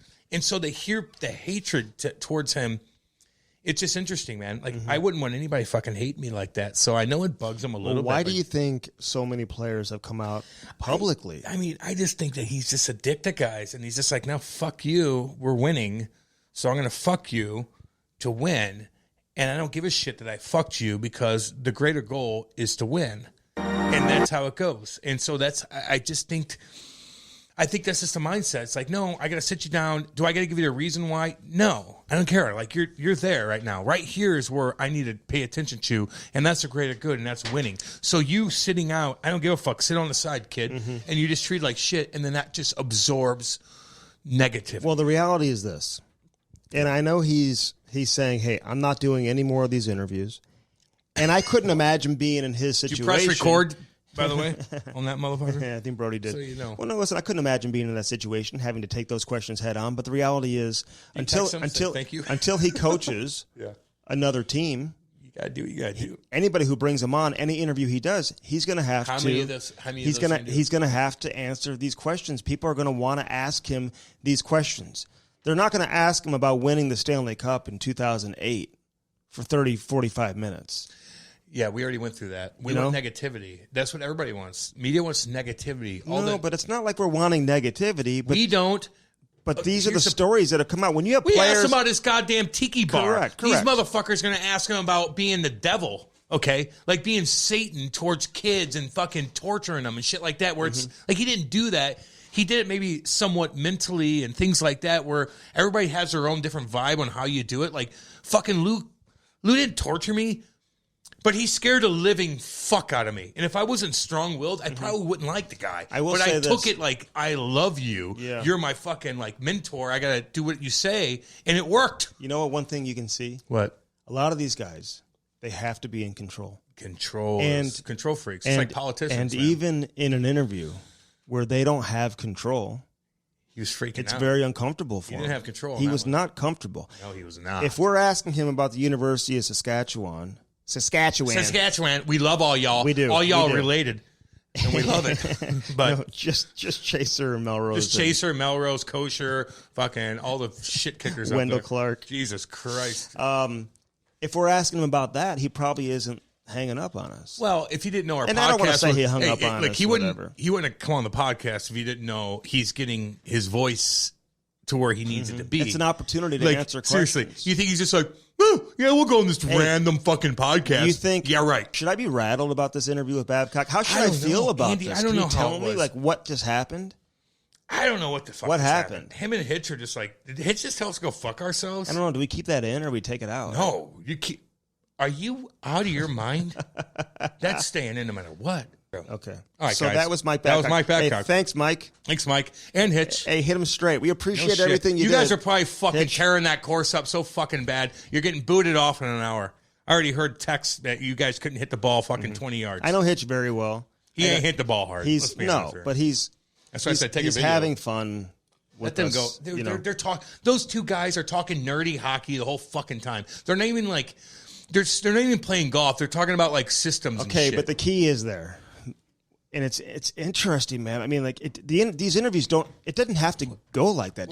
We're just having a conversation. I don't know where it went. But some guys are so uncomfortable, Cam, when they do not have full control. Yeah, yeah. And I kind of learned something about Mike in this interview. At the same time, he didn't have full control, and he felt uncomfortable with that. And I think you will even attest that I don't think we crossed the line with any of our questions. I think people are going to be pissed that we didn't dig at him more. I think. Yeah, so exactly. So we didn't interrogate him. He hung up on us. What do I always tell you whenever we have these guys on? What's my philosophy? Get him comfortable. And let's not interrogate. We don't disrespect anybody that comes on, even if it's the most hated person. But we'll ask you every question we need to. Obviously, we're having you on because of reasons. To talk about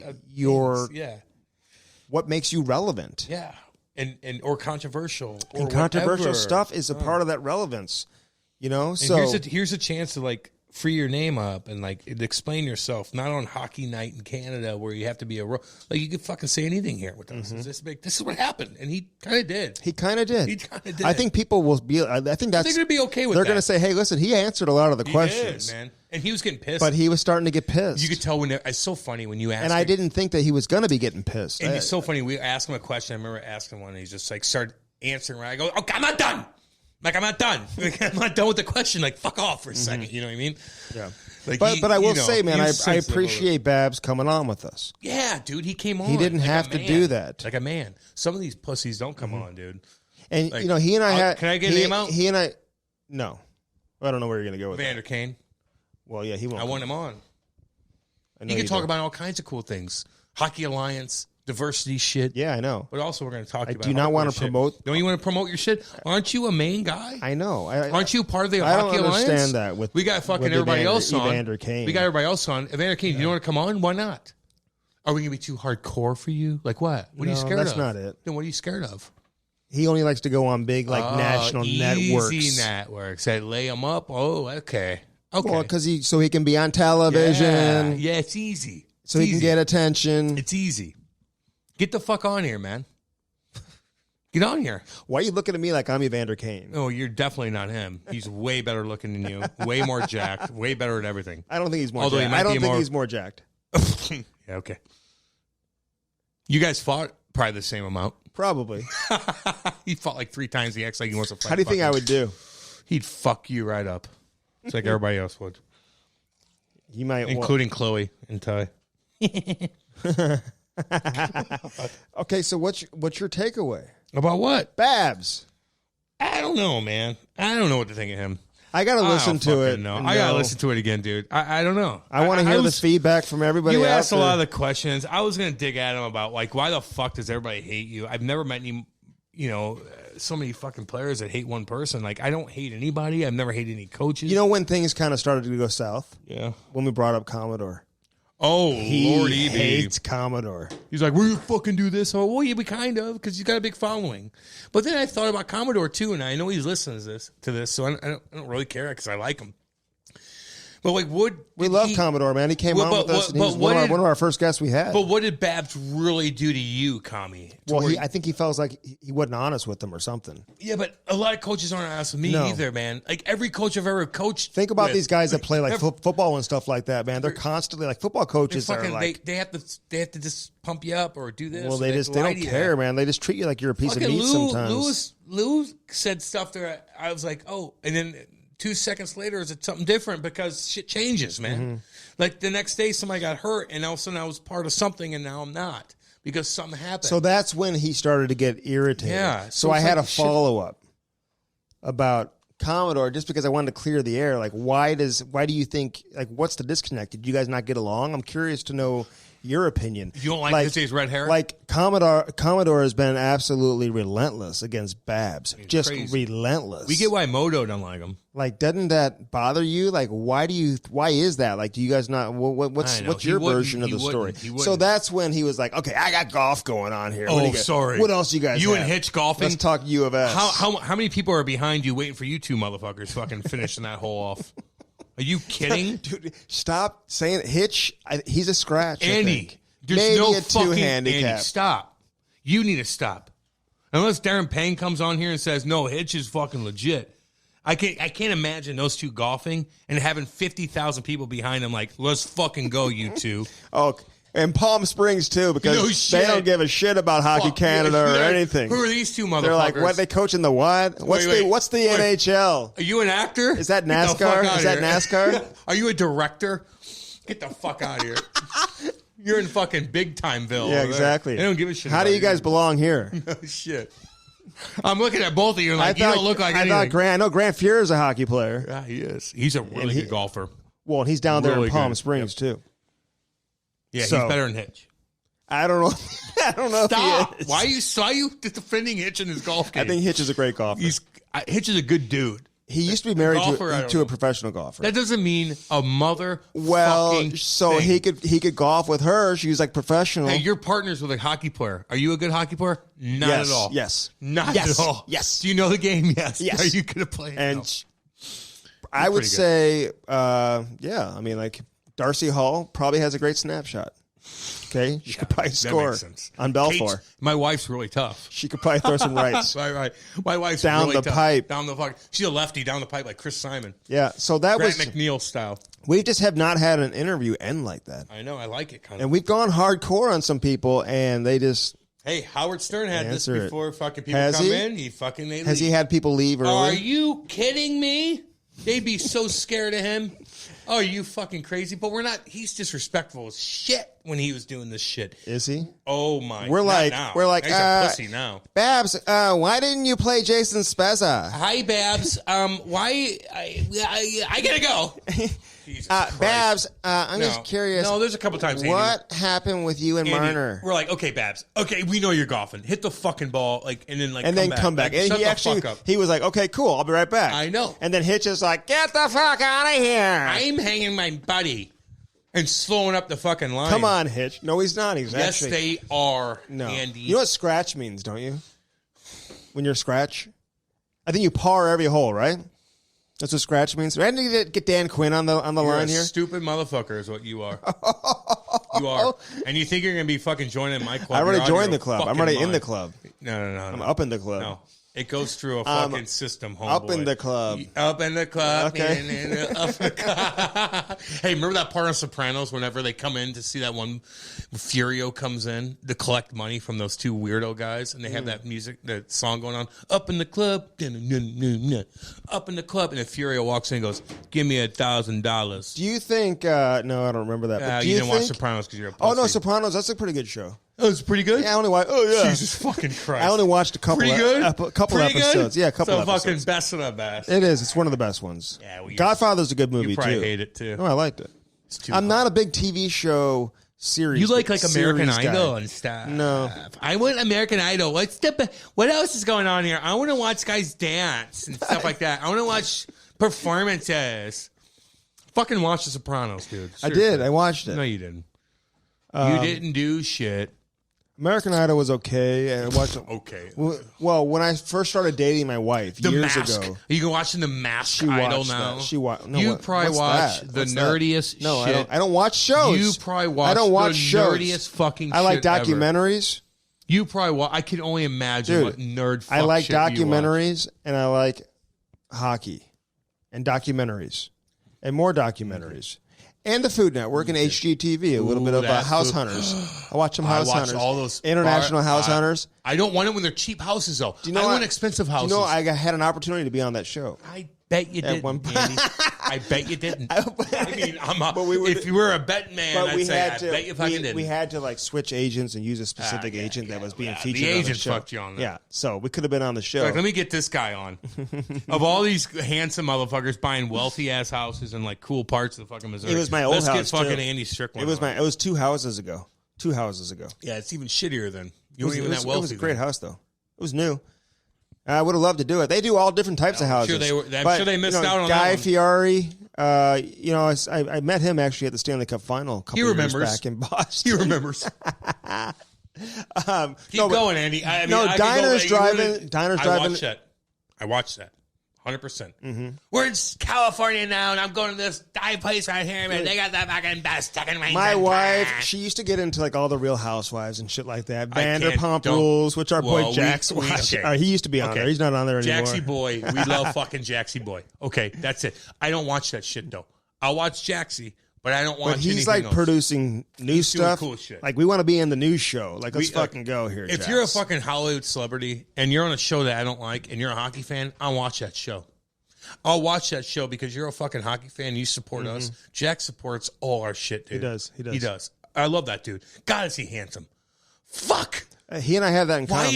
We have that in common. You probably feel a little bit left out when it comes to that. Sometimes I want to punch you in the face. Sometimes you feel a little left out with that. He's so fucking handsome to where I'm like, what's it feel like walking into a place? I'll tell you what it Andy, feels like. No one even notices you when you walk in. I'll tell you what it feels like. You're short, you're shriveled, and you're always to the left.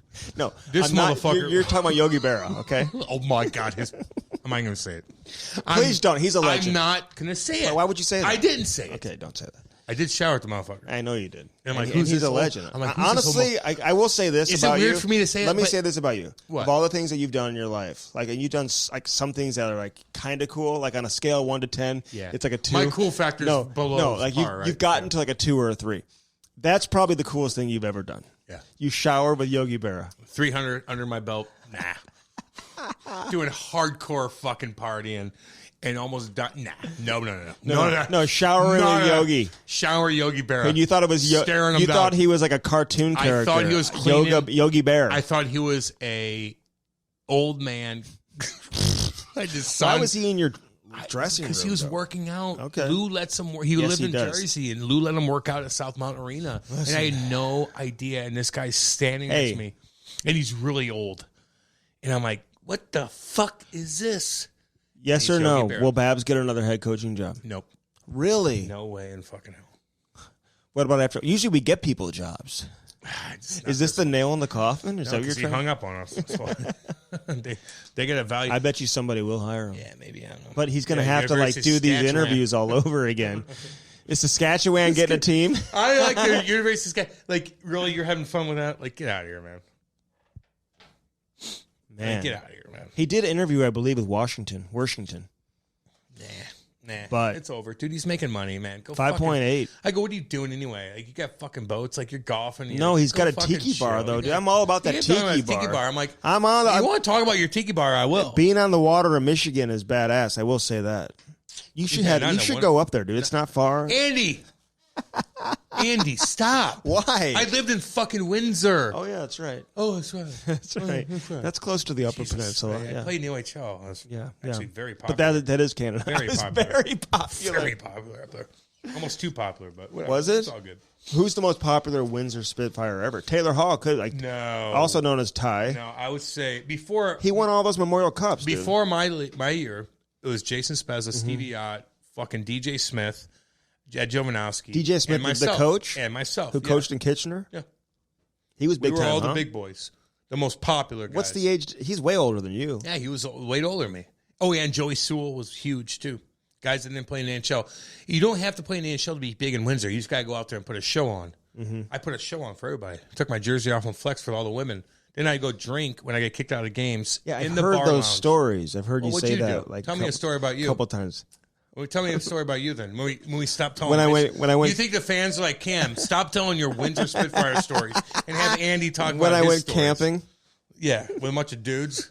That must have been fucking awesome. He's like, I'm under the stars. It was so. I go, fuck. How's that girl? Oh, you were dudes. That ruins the whole fucking thing. Oh my god. It's like you want to be romantic under the stars. I'm like, dude, fuck, you want to make out with some broad. Dude, that was the move. And you're like, I'm with like 15 swinging dicks. That was a fucking nightmare. That was the move. That was the move. To make out with a guy? No, the spot you take your girl under the stars. You were 15 dudes. So why are you bragging about that? No, that's not true.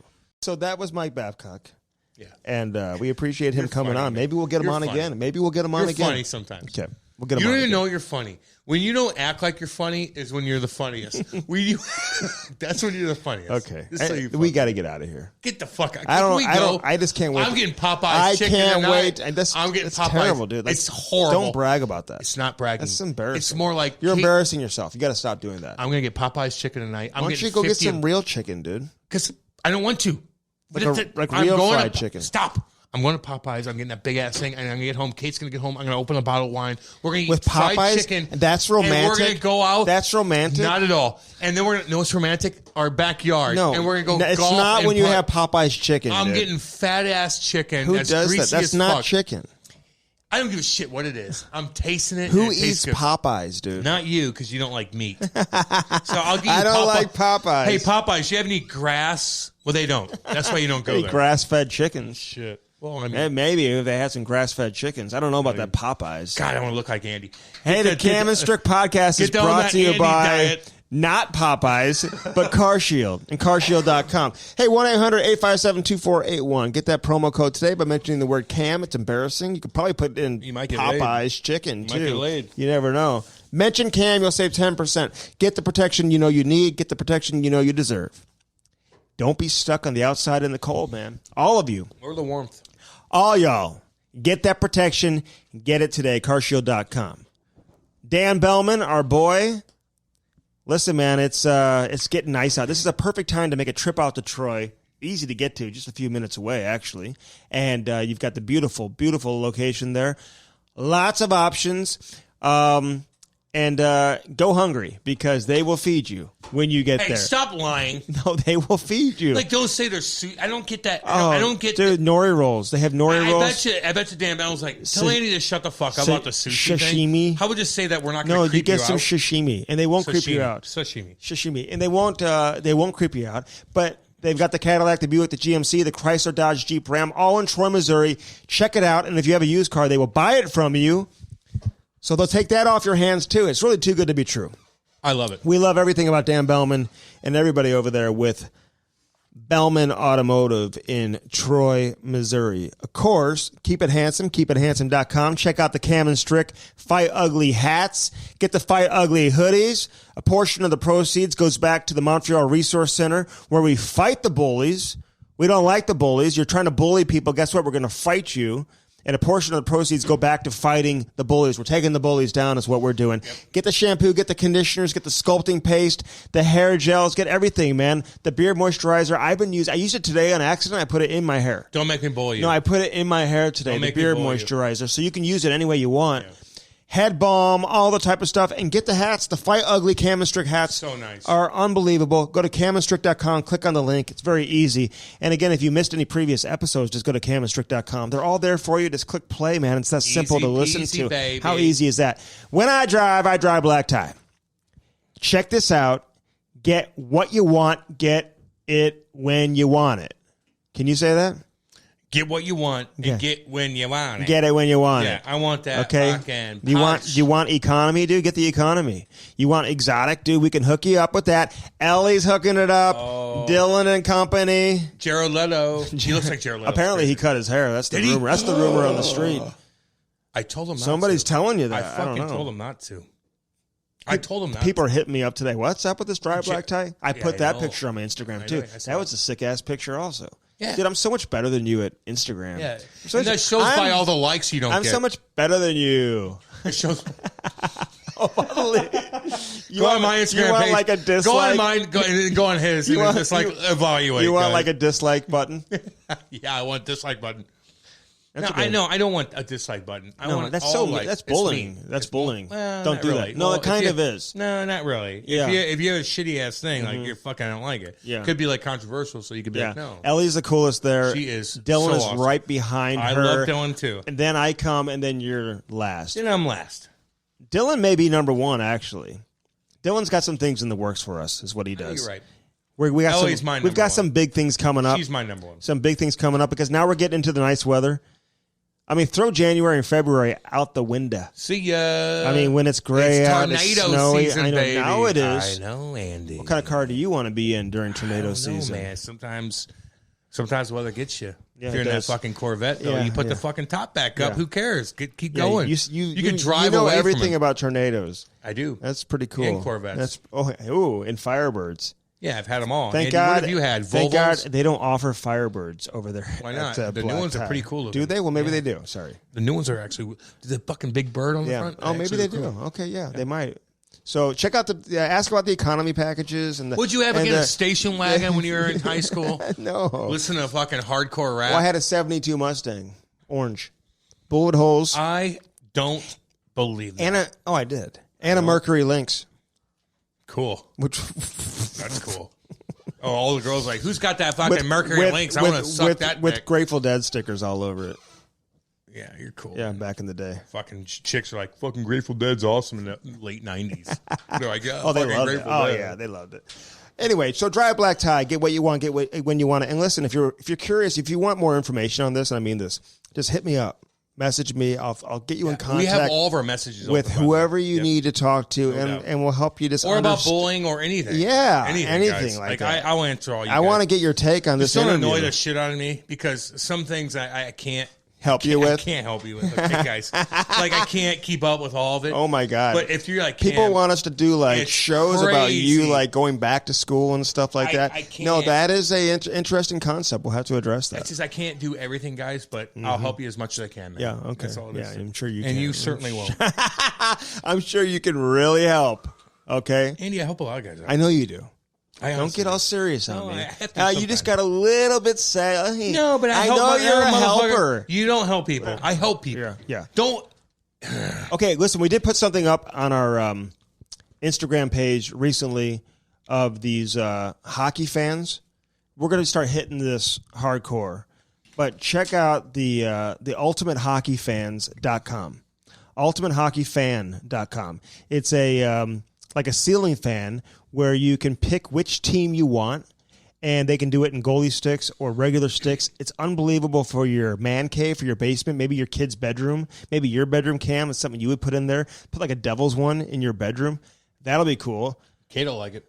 Yeah, take down whatever light fixture you have in there now. Okay? All these Take those down and put on an Ultimate Hockey Fan. They look really cool. Check it out. And you got to use the link that we have up on our Instagram. Use that link because then you can mention the promo code Cam and Strick and get free shipping. That's pretty cool. That's a good deal right Damn there. right. Free shipping. They look really cool. Check out NHL Network too. Oh my God, they're all over NHL Network. Yeah. Customize it the way that you want. If you have if you're a fan of University of North Dakota Fighting Sioux. What about the do University we still call them the Fighting Sioux? University of Saskatchewan. Babs, if you want a ceiling fan for University of Saskatchewan. For your fucking tiki bar. Yeah, or to put one in your tiki bar for U of S. And we can have that made. Paul will hook that up. Paul's the man. Fuck, we should make He's Babs. a former goaltender. Hey, we should make Babs fucking. A U of S ceiling fan. You're fucking Hey, making Paul, can we send this out to Babs? Dude, he will take it too. He would. I bet he would. For And his put tiki this bar. in your tiki bar. Or maybe we'll give him a Cam and Strick one, actually. That'd No, be he ain't even taking better. that. No, he's gonna throw that in the fucking water. Him and Hitch both. Before Hitch moved to Dallas, he took my wife and I out to dinner the night before he moved, dude. I thought you were gonna say something else. No, I just thought we went to dinner. I was like, Hitch he and I took are my very wife tight. out to dinner. My wife and I. And I was like, I believe that. We did. I believe that he We were would really take your tight, wife man. out and make I Andy love stay Hitch. the fuck home. I love Hitch. But, he did interfere with our Did he interview pay for the today. dinner? He probably He did. No, he paid for it. Okay. Oh, yeah, he paid for it. Hitch is not cheap. You forgot your wallet. That's why. No. Andy's the type of guy that'd be like, fuck my wallet. Ah, damn it. You're right about that, actually. Oh, give me another Red Bull vodka. Oh, yeah. $11. Hey, can I borrow some? Oh, fuck, my wallet's not here. Oh, All right, damn. ultimatehockeyfan.com. So check that out. Look at it on our Instagram and customize the team that you want, including the Cam and Strick podcast, which is a special edition. You can't get that without our permission. Yeah. We have to okay that. Okay? All right, this is Mike Babcock, man. Interesting interview. We're glad we had him on. Yeah, man. Maybe the most interesting interview we've had. And we've had some interesting ones. Shortest one ever. The shortest one ever. And it wasn't that short. I think we still got 30 minutes we got out of it. 30 good Did we ones. get 30? He's used to doing 35, good. We'll see you in the Tiki Bar, Babs. Thanks for coming on, and thank you for listening We invited. to this edition of the Cam and Strick Podcast.